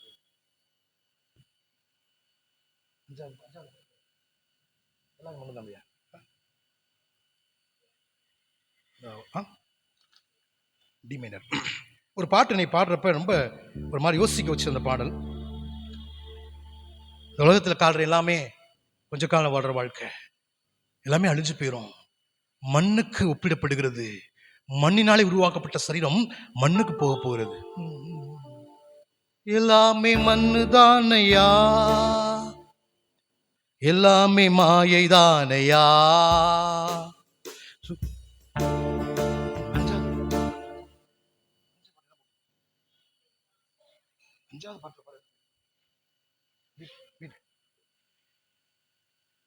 கருவிலை தாயின் கருவிலை. சூரியன் கீழே நடப்பதுவும் காண்பதுவும் எல்லாமே மண்ணு தானையா. என்னை பார்த்தா எல்லாமே மண்ணு தானையா, சிந்தித்து பார்த்தா எல்லாமே மாயை தானையா. பொய்யூராம் தாய் வயிற்றில் 10 மாதம் இருந்ததுவும், பொய்யூராம் இங்கு வந்து குழந்தையாக பிறந்ததுவும், பையூராம் தாய் வயிற்றில் 10 மாதம் இருந்ததுவும், பொய்யூராம் இங்கு வந்து குழந்தையாக இருந்ததுவும், எத்தனை நாள் இருப்போம் என்று உத்தரவாதம் இல்லையா, எத்தனை நாள் இருப்போம் என்று உத்தரவாதம் இல்லையா. சத்தியபரன் தேவன் தந்த ஜீவன் கூட இரவலையா, சத்தியபரன் தேவன் தந்த ஜீவன் கூட இரவலையா. எல்லாமே மண்ணு தானையா, எல்லாமே மாயை தானையா. சூரியன் கீழே காண்பதுவும் நடப்பதுவும் எல்லாமே மண்ணு தானையா, சிந்தித்து பார்த்தா எல்லாமே மாயை தானையா. பொன்னாக மதிக்கப்படும் மண்ணான மாய உடல் போல வதங்கிவிடும், ஜீவன் போனால் பூத உடல். பொன்னாக மதிக்கப்படும் மண்ணான மாய உடல் போல வதங்கிவிடும், ஜீவன் போனால் பூத உடல். கருவோடு வந்ததையா ஆட்டம் போடும் நீச உடல், கருவோடு வந்ததையா ஆட்டம் போடும் நீச உடல். கருவாட்டுக்கு இருக்கும் விலை இதற்கில்லையே நாற்ற உடல், கருவாட்டுக்கு இருக்கும் விலை இதற்கில்லையே நாற்ற உடல். எல்லாமே மண்ணு தானையா, எல்லாமே மாயை தானையா. பூமியின் கீழே நடப்பதுவும் காண்பதுவும் எல்லாமே மண்ணு தானையா, சிந்தித்து பார்த்தா எல்லாமே மாயை தானையா. மண்ணான உன்னை மீட்க மானிடராய் இயேசு வந்தார், பொன்னான ஆத்துமாவை மரணத்திலே ஊற்றிவிட்டார். மண்ணான உன்னை மீட்க மானிடராய் இயேசு வந்தார், பொன்னான ஆத்துமாவை மரணத்திலே ஊற்றிவிட்டார். அவர் பாதம் வந்தவர்க்கு மோட்ச வழி காட்டுகின்றார், அவர் பாதம் வந்தவர்க்கு மோட்ச வழி காட்டுகின்றார். ஆத்துமாவை மீட்டு மோட்சத்திலே வாழ வைப்பார், ஆத்துமாவை மீட்டு மோட்சத்திலே வாழ வைப்பார். எல்லாமே மண்ணு தானையா, எல்லாமே மாயை தானையா. சூரியனின் கீழே நடப்பதுவும் காண்பதுவும் எல்லாமே மண்ணு தானையா. எண்ணி பார்த்தா எல்லாமே மண்ணு தானையா, சிந்தித்து பார்த்தா எல்லாமே மாயை தானையா. பாடல் நம்ம சொல்றாங்க, பொன்னாக மதிக்கப்படும் மண்ணான மாய உடல் பூ போல வதங்கிவிடும், ஜீவன் போனால் பூத உடல். கருவோடு வந்ததையா ஆட்டம் போடும் நீச உடல், கருவாட்டுக்கு இருக்கும் விலை இதற்குள்ளேயே நாற்ற உடல். இதான் சரீரம். ஒரு கருவாடு கூட மீன் செத்தா கருவாடா மாறி பணத்தை கொடுக்கும். ஆனால் இந்த பாடியில் செத்துட்டோம் அப்படின்னா சரீரத்தில் ஒண்ணுமே இல்லை. ஆண்டவர் சொல்லுகிறார், இந்த மண் பாண்டத்துல இந்த பொக்கிஷத்தை பெற்றிருக்கிறீர்களா? இந்த பொக்கிஷத்துல சர்ச்சில் பார்க்க முடியலங்க, சர்ச்சில் பார்க்க முடியல. பொக்கிஷத்தை பெற்ற மண்பாண்டங்கள் சபையில் இணைந்திருக்கும் போது சபை வித்தியாசமா இருக்கும். பொக்கிஷத்தை பெற்றிருக்கிறோமா? இருளில் இருந்து வெளிச்சத்தை பிரகாசிக்க சொன்ன தேவன் பாவத்தை விட்டுவிட்டு பசுத்தமாய் வாழ்வதற்கு நம்ம அன்போடு கூட அழைக்கிறார். இந்த மண் பாண்டத்தில் இந்த பொக்கிஷத்தை நாங்கள் பெற்றிருக்கிறோம் அப்படின்னு சொல்லிட்டு அவர் சொல்ற ஒரு காரியம் என்ன? கர்த்தரா இயேசுவினுடைய ஜீவனும் எங்கள் சரீரத்தில் விளங்கும்படிக்கு இயேசுவின் மரணத்தை எப்பொழுதும் எங்கள் சரீரத்தில் சுமந்து திரிகிறோம். இயேசுவின் மரணத்தை எப்படி ஏன் சரீரத்தில் நான் சுமக்க முடியும்? நல்லா கவனிங்க, முக்கியமானது பேசி நான் முடிக்க போறேன். ஆவி, ஆத்மா, சரீரம். மனிதனை கர்த்தர் படைக்கிற போது ஆவியோடு ஆத்மாவோடு சரீரத்தோடு படைத்தார். ஆவியும் ஆத்மாவும் தேவன் நாசியிலே ஊதினபடியால் மேலிருந்து வந்தது. சரீரம் மண்ணினாலே படைக்கப்பட்டது. இந்த சரீரத்துக்கும் ஆவிக்கும் நடுவில் ஆத்மா இருக்கிறது. இந்த ஆத்மா வெளியேற பெற்றது. இந்த ஆத்மா தான் உண்மையான மனிதன். வெளியில பார்க்குற சரீரம் அழிந்து போகின்ற சரீரம், இது மண்ணுக்கு போய்விடும். இதுக்குள்ள இருக்கிற ஆத்மா வெளியேற பெற்றது. இந்த ஆத்மா ரெண்டுக்கு நடுவில் மாட்டிட்டு முழிக்குது. ஆவிக்கும் சரீரத்துக்கு நடுவில் மாட்டிட்டு முழிக்குது. சரீரம் சொன்னா அதன்படி ஆத்மா ஆடும், ஆவி சொன்னா அதன்படி ஆடும். சரீரம் என்ன சொல்லும்? சரீரம் மண்ணில் படைக்கப்பட்டனால மண்ணுக்கு தான் இருக்கும். மண்ணுக்கான இச்சையான காரியங்கள், நல்லா என்ஜாய் பண்ணு, சொத்தை சேரு, இஷ்டப்படி வாழு, ஜாலியா வாழ்ந்து சரீரம் சொல்லும். ஆவி சொல்லும் இல்லை இல்லை, இது ஆத்மா நித்தியத்துக்கு போகணும், பரலோகத்துக்கு போகணும், ஆத்மா வளர்ந்துடான்னு சொல்லி இந்த ஆவி சொல்லும். ரெண்டுக்கு நடுவில் மாட்டிட்டு இந்த ஆத்மா முழிக்குது. இப்ப இந்த ஆத்மாவை மீட்கத்தான் இயேசு கிறிஸ்து தன் ஆத்மாவை மரணத்தில் ஊட்டினார். சிலுவையில் தன் ஆத்மாவை குற்ற நிவாரண பலியாய் கொடுத்தார். அவருடைய சரீரத்தில் அந்த அளவுக்கு பாடுகள் பட்டார். இப்ப இந்த ஆத்மா மீட்பு அருமையானது. ஆத்மா தான் பாவம் செய்கிறது. பாவம் செய்கிற ஆத்மா சாகும் என்று வேதம் சொல்கிறது. பாவம் செய்வது ஆத்மா. இந்த ஆத்மா மீட்கப்படணும். இந்த ஆத்மா மீட்கப்படுவதற்காகத்தான் இயேசு கிறிஸ்து சிலுவையில் ரத்தம் சிந்தினார்.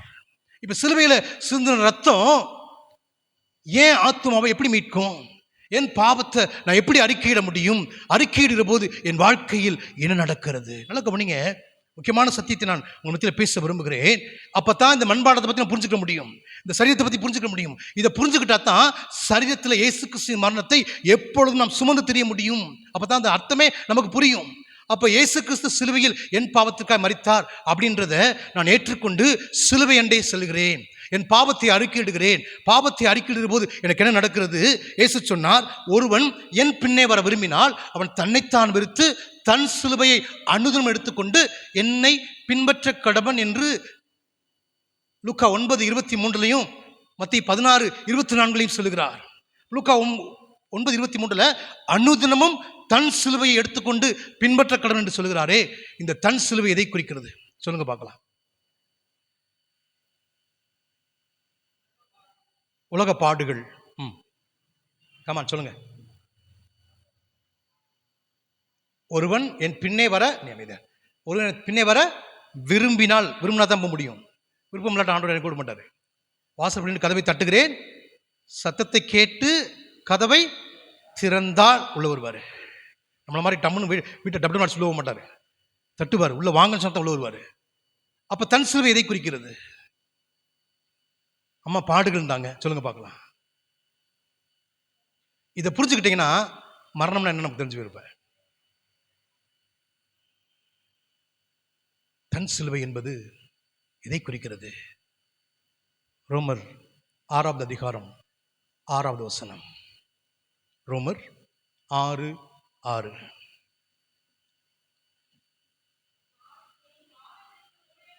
நாம் இனி பாவத்துக்கு ஊழியம் செய்யாதபடிக்கு பாவ சரீரம் ஒளிந்து போகும் பொருட்டாக நம்முடைய பழைய மனுஷன் அவரோட கூட சிலுவையில் அறையப்பட்டது என்று அறிந்திருக்கிறோம். இது ஆண்டவர் என்ன சொல்லுகிறார்?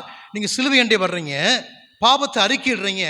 பாவத்தை அறிக்கையிடுற போது ஆண்டவரே என் பழைய பாவத்தெல்லாம் மன்னிங்க, என் கோபம், என் எரிச்சல், என் மன்னிக்க முடியாத எல்லாத்தையும் மன்னிங்க சொல்லி பாவத்தை அறிக்கையிடுறீங்க. அறிக்கையிடுற போது என்ன சம்பவிக்கிறது? அவரோட கூட சிலுவையில் என்ன செய்றீங்க? பழைய பாவ மனுஷனை அறையிறீங்க. அதான் பவுல் சொல்லுகிறார் கலாத்தியர் 2:20, கிறிஸ்துவுடனே கூட சிலுவையில் அறையப்பட்டே இனி நான் அல்ல, கிறிஸ்துவை எனக்குள் பிழைத்திருக்கிறார். பவுல் என்னைக்கு சிலுவையில் அறையப்பட்டார்? இயேசுவோடு சிலுவை அறையப்பட்டது யார்? 2 கள்ளர்கள் தானே. 1 Corinthians 1 பவுல் சொல்றாரு, பவுலா உங்களுக்காக சிலுவை அறையப்பட்டான். பவுல் சிலுவை அறையப்படலை. என்ன அர்த்தம்? நான் பாவத்தை அறிக்கையிடுகிற போது நான் சிலுவை அண்டை போகிறேன், என் பழைய பாவ மனுஷனை அவரோட சிலுவை அறையப்படுகிறேன். அதுதான் வேதத்தில் வாசிக்கிறோம். கலாத்தியர் 5:24 கிறிஸ்துவின் உடையவர்கள் தங்கள் மாம்சத்தையும் அதன் ஆசை இச்சைகளையும் சிலுவையில் அறைந்திருக்கிறார்கள். நீங்க எப்ப பாவத்தை போய் அறிக்கையிடுறீங்களோ அப்ப இயேசுவோட கூட சிலுவையில அறையப்படுறீங்க. சிலுவையில் அறைஞ்சிட்டா என்ன வந்துடும்? மரணம் வரும் இல்லையா? சிலுவையில் அறைஞ்சிட்டா அந்த ஆராதியத்தப்பெல்லாம் வீட்டில் படிச்சு பாருங்க. சிலுவையில் அறையப்பட்டால் மரணம் வந்துடும். இயேசு கிறிஸ்து சிலுவையில் அறையப்பட்டார். அறையப்பட்டுட்டு 3வது நாளில் உயிர் தெழுந்தார். இது அடையாளமாக சொல்றதுக்காகத்தான் நம்ம என்ன செய்கிறோம்? நான் விசுவாசிக்கிறேன். ஞான ஸ்நானத்தில் அந்த ஆராதியத்தில் 4வது வசனத்தில் வாசிக்க நேரம்ல 4வது வசனத்தில் ஞான ஸ்நானத்தில் அவரோடு கூட அடக்கம் பண்ணப்பட்டோம். அவர் எப்படி மரிச்சு அடக்கம் பண்ணப்பட்டாரோ அதே போல் அடக்கம் பண்ணப்படுறோம். ஞான ஸ்நானத்தை என்ன பண்றோம்? பாவத்துக்கு செத்து நீதிக்கு பிழைக்கிறேன்றத உலகத்துக்கு சொல்றதுக்காக என்னுடைய பழைய பாவ மனுஷன் செத்து போயிட்டான், இனி நான் புது மனுஷன், ஒரு புது இயேசப்பா பிள்ளையா நான் மாறிக்கன்னு சொல்லி காமிக்கிறதுக்காகத்தான் தண்ணிக்குள்ள முங்கி நம்ம எந்திரிக்கிறோம். பாவத்துக்கு செத்து நீதிக்கு பிழைக்கிறேன்னு சொல்றதுக்காகத்தான். அப்ப இயேசு கிறிஸ்து எப்படி சொல்லி அறையப்பட்டாரோ அதே போல் நம்மளும் அவர்கள் அறையப்படுகிறோம். ஞானஸ்நானத்தில் பழைய மனுஷன் சாகுறான், இப்போ புது மனுஷனா அந்த சிலுவை எடுத்துக்கொண்டு என்னை பின்பற்றி வா என்று சொல்லுகிறார். பாவத்துக்கு செத்து நீதிக்கு பிழைச்சி அவர் எப்படி 3 நாள் உயிர்த்தெழுந்து வந்தாரோ அதே போல் என்னுடைய பிள்ளையா மாறிட்டீங்க, புது மனுஷனா மாறிட்டீங்க, புது சிருஷ்டியா மாறிட்டீங்க, இப்போ என்னை பின்பற்றி வாங்க. என்ன அர்த்தம்? இந்த சிலுவையில் நான் அறையப்படுற போது இந்த மரணத்தை தான் அவரோடு கூட எப்பொழுதும் சிலுவையில் அறையப்படுறோம்ன்றாரு. அப்ப இது என்ன அர்த்தம்? எப்பெல்லாம் பாவம் வருதோ உடனே என்ன பண்ண? நம்ம திரும்ப சிலுவைண்டியில் போயிடணும். ஆண்டவரே என்னை கழுவுங்க, ஆண்டவரே என்னை சுத்திரிங்க, ஆண்டவரே எனக்கு இன்னும் இந்த மாமிசம் வருது. இந்த மரணத்தை தான் கர்த்தர் பேசுகிறார். இந்த சரீரத்தில் தான் அந்த மரணத்தை நாம் சுமந்து திரிய வேண்டும். இப்போ ஆத்மா மீட்கப்பட கவனிங்க. ஆத்மா மீட்கப்படுது. ஆத்மா மீட்கப்பட்டவன் என்ன நடக்குது? 1 கொரிந்தியர்ல 6வது அதிகாரத்தில் சொல்லுகிறார். 1 கொரிந்தியர் 6வது அதிகாரம் 19-20. 1 கொரிந்தியர் 6:19-20.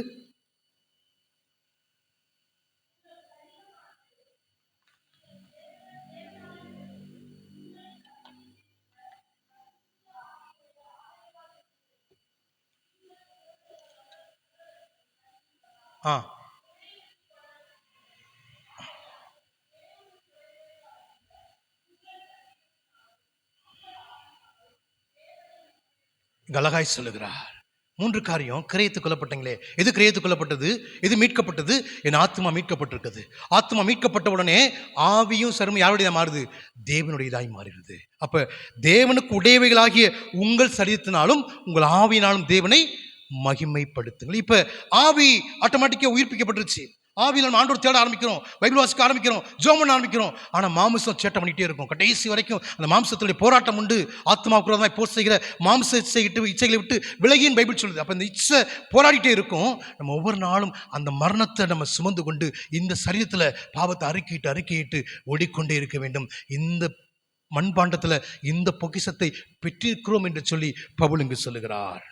இப்படி எனில் சாவுக்கினமான 2 கொரிந்தியர் 4:11 சாவுக்கினமான எங்கள் மாம்சத்திலே இயேசுனுடைய ஜீவனும் விளங்கும்படிக்கு உயிரோடு இருக்கிற நாங்கள் எப்பொழுதும் இயேசுவின் நிமித்தம் மரணத்துக்கு அப்படின்னா என்ன அர்த்தம்? அப்படின்னா நான் பாவத்துக்கு செத்துட்டேன், என் பாவம் வந்துச்சு அப்படின்னா உடனே திரும்ப எங்கே போயிடணும்? சிலுவைட்ட போயிடணும், என் பாவத்தை அறிக்கையிடணும், என்னை சரிப்படுத்தணும். நீ என்ன குறை இருக்குது? மாம்சம் என்ன இருக்குது? மாம்சத்தை திரும்ப திரும்ப திரும்ப சிலுவையில் அறைய மாம்சிச்சு அறைய பாவத்தை அறிக்கையிட உங்கள் வாழ்க்கையில் நீங்கள் மாமிசம் அப்படி அடங்குது, ஆவியில் உயிர்ப்பிக்கப்படுறீங்க, அனலா மாறுறீங்க. இந்த ஆவியோட ஆத்மா சேர்ந்து தேவனை மையப்படுத்த ஆரம்பிக்குது. தேவன் சரீரத்திலே நம்முடைய சரீரத்தில் வாசமாக இருக்கிறார். இந்த ஆவி ஆத்மாவை சேர்ந்து கர்த்தருக்கு பிரியமா வாழ்றீங்க. உங்களை யாரையும் டச் பண்ணவே விட மாட்டாரு. உலக மாமிச பிசாசை ஜெயித்து ஓடுவதற்கு கர்த்தர் உங்களுக்கு பலன் தருவார். இந்த மண்பாண்டத்தில் இந்த பொக்கிஷத்தை பெற்றுக்கிறீங்களா? முதல்ல தேவ சமூகத்துக்கு போங்க, பாவ உணர்வடைங்க, பாவத்தை அறிக்கையிடுங்க, அவருக்கு வாழ்க்கையை ஒப்புக் கொடுங்க. ஒப்பு கொடுத்ததுக்கு பிறகு திரும்ப எப்பெல்லாம் பாவம் எண்ணங்கள் வருதோ, பாவ காரியம் வருதோ, திரும்ப சிலுவை அண்டை போங்க, பாவத்தை அறிக்கையிடுங்க. இது சிலுவை அண்டையில் நீங்கள் ஒவ்வொரு நாளும் போக வேண்டும், என்னை கழுவும் சுத்திகரியும் என்று சொல்லி திரும்ப திரும்ப நீங்கள் உங்களை ஒப்புக் கொடுக்க வேண்டும் என்று சொல்லி கர்த்தர் உங்கள் வாழ்க்கையில் எதிர்பார்க்கிறார். செய்தி ஆயத்தப்படுத்துறதுக்கு சில நேரம் 8 மணி நேரம் 10 மணி நேரம் ஆகும், சில 2 நாள் 3 நாள் ஆகும். அந்த வார்த்தைகளே தியானிக்கணும், பொக்கிஷம்னு பேச ஆரம்பிப்பார். அப்புறம் அந்த வசனத்தை அப்புறம் எடுத்து தியானிக்கணும், பின்னாடி வாசிக்கணும். அதை செய்தியை கொண்டு வரதுக்கு ரொம்ப டைம் எடுக்கும். இப்படி வாசிக்கிட்டே வசனத்தையே வாசி போர் அடித்த உடனே ஒரு நாள் ஒரு யூடியூப்ல ஒரு சாங் பார்க்கலாம் அப்படின்ட்டு ஒரு யூடியூப்ல ஒரு சாங் எடுத்தேன். ஒன்று போட்டுக்கோ பீட்டு. யூடியூப்ல நான் அப்படியே ஒரு சாங் பார்த்தேன்.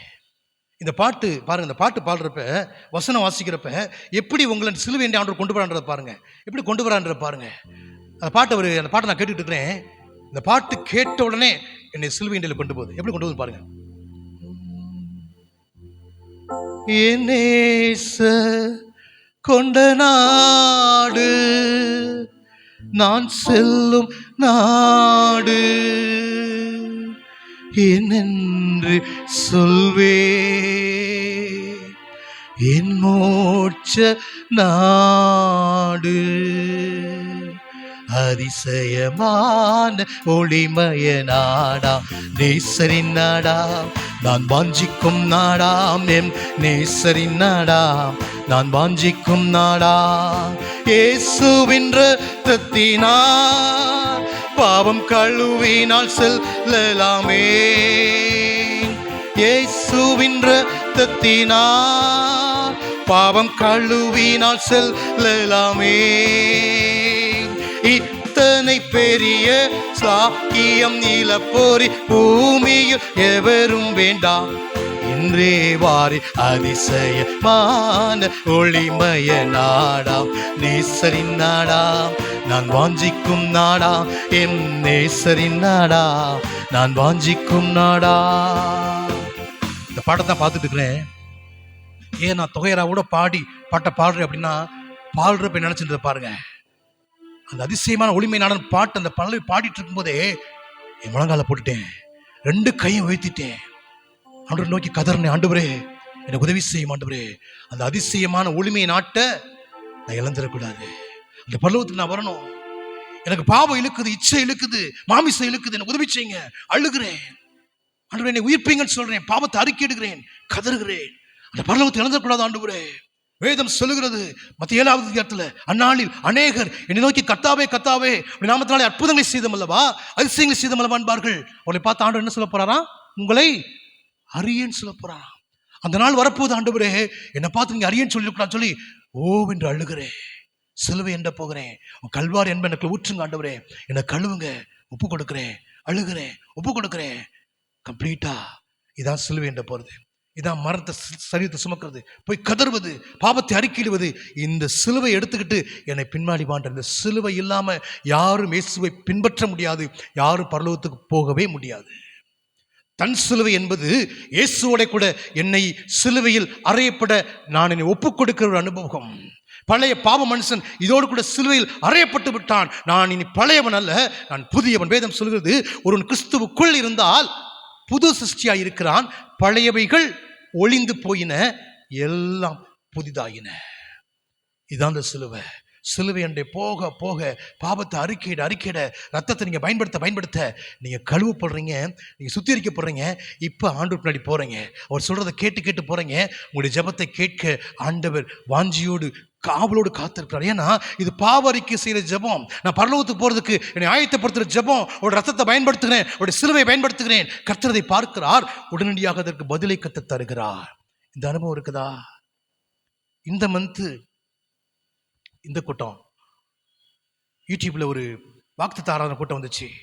செய்தியை பார்த்து கொண்டு இருந்தேன். காலையில் இந்த மண்டே செய்தியை பார்த்துட்டு காலை வேலை பார்த்துக்கிட்டு இருந்தேன். அந்த செய்தி பேசும்போது, நீ மறுபடியும் பிறவாவிட்டால் தேவனுடைய ராஜ்யத்தை காண மாட்டான், மறுபடியும் பிறக்கிறது ரொம்ப அழகாய் தெளிவாக என் சகோதரி பேசிக் கொண்டிருந்தார். அவர் பேசிக் கொண்டிருக்கும் போதே சில வார்த்தைகள் என் உள்ளத்தை குத்தி கிழித்தது. அப்படியே கதறனை, ஆண்டவரே என் வாழ்க்கையில் இவ்வளோ கோபம் வருது, இவ்வளோ எரிச்சல் வருது, உங்களை போல அன்பை கொடுங்க. அழுகிறேன், பாவத்தை அறிக்கிறேன், செய்தி கேட்டு தான் இருக்கிறேன், பாவத்தை அறிக்கிறேன். திரும்ப அந்த மரணத்தை நம்ம சிலுவையில் சரீரத்தில் சுமந்துக்கிட்டே இருக்கணும், சிலுவையில் அவரோடு அறையப்பட்டு கொண்டே இருக்கணும். கிறிஸ்துவின் உடையவர்கள் தங்கள் மாம்சத்தையும் அதன் ஆசை இச்சைகளையும் சிலுவையில் அறைந்து கொண்டே இருக்க வேண்டும். முடிக்க போகிறப்ப என்னால் முடிக்க முடியல. தம்பியை ஸ்கூலுக்கு அனுப்பணும், ஆனாலும் கொஞ்சம் டைம் வச்சு போய் சமைச்சிட்டு இருக்கிறாங்க. மேஜர் கொடு அப்படியே நான் ஒரு பாட்டு ஞாபகத்து வந்துச்சு. அழுகை கண்ட்ரோல் பண்ண முடியல. இந்த பூமி வெந்துருகி சாம்பலாகுமே, சிந்தித்து மனம் திரும்பி அவரை அண்டி கொல், மகிழ்வுடன் ஓடிவா விண்ணினில் சேரவே, வேகமாய் வேகமாய் வேகமாய். இந்த பாட்டை பாட சொல்லி எனக்குள்ள ஆவியானவர் பேசுறவனே இந்த பூமி வெந்துருகி சாம்பலா மாறப்போகுது. இந்த பூமியில சொத்து சேர்க்கிறாங்க, கோடி கோடியா சேர்க்கிறாங்க, படிக்க ஓடுறாங்க. இது அழிய போகுது. ஆண்டவரே, மனம் திரும்புதலை தாரும், ஒரு சுத்திகரிப்பை தாரும், என் வாழ்க்கையில் இன்னும் மாற்றத்தை தாரும். இன்னும் மாம்சத்தை செயல்படுது. கிட்டத்தட்ட 1/2 மணி நேரம் அப்படியே ஜெபித்து கொண்டே இருந்தேன். பாட்டை முடிக்க முடியல, அப்படியே அழுது பாவ அறிக்கை பண்ணி ஜெபித்து கொண்டே இருந்தேன். இந்த காரியத்தை கர்த்தர் உங்கள் வாழ்க்கையில் எதிர்பார்க்கிறார். பாவத்தை அறிக்கிட்டீங்களா? இந்த பொக்கிஷத்தை மண்பாண்டத்தில் நீங்க பெற்றிருப்பீங்களா? இது வேற ஒண்ணுமே இல்லை. உணர்வடைந்து பாவத்தை அறிக்கையிடுங்க. இருள் இருந்து வெளிச்சத்தை உங்களை வெளிச்சத்தின் பிள்ளையை மாற்றிடுவாரு. இருள் வராது, பாவம் இருக்காது, உங்க வாழ்க்கை கம்ப்ளீட்டா மாறும். இந்த பொக்கிஷத்தை ஆண்டவர் எதிர்பார்க்கிறார். நீதிமானின் வீட்டில் அநேக பொக்கிஷம் உண்டு. அது ஒரு பொக்கிஷம் என்னது?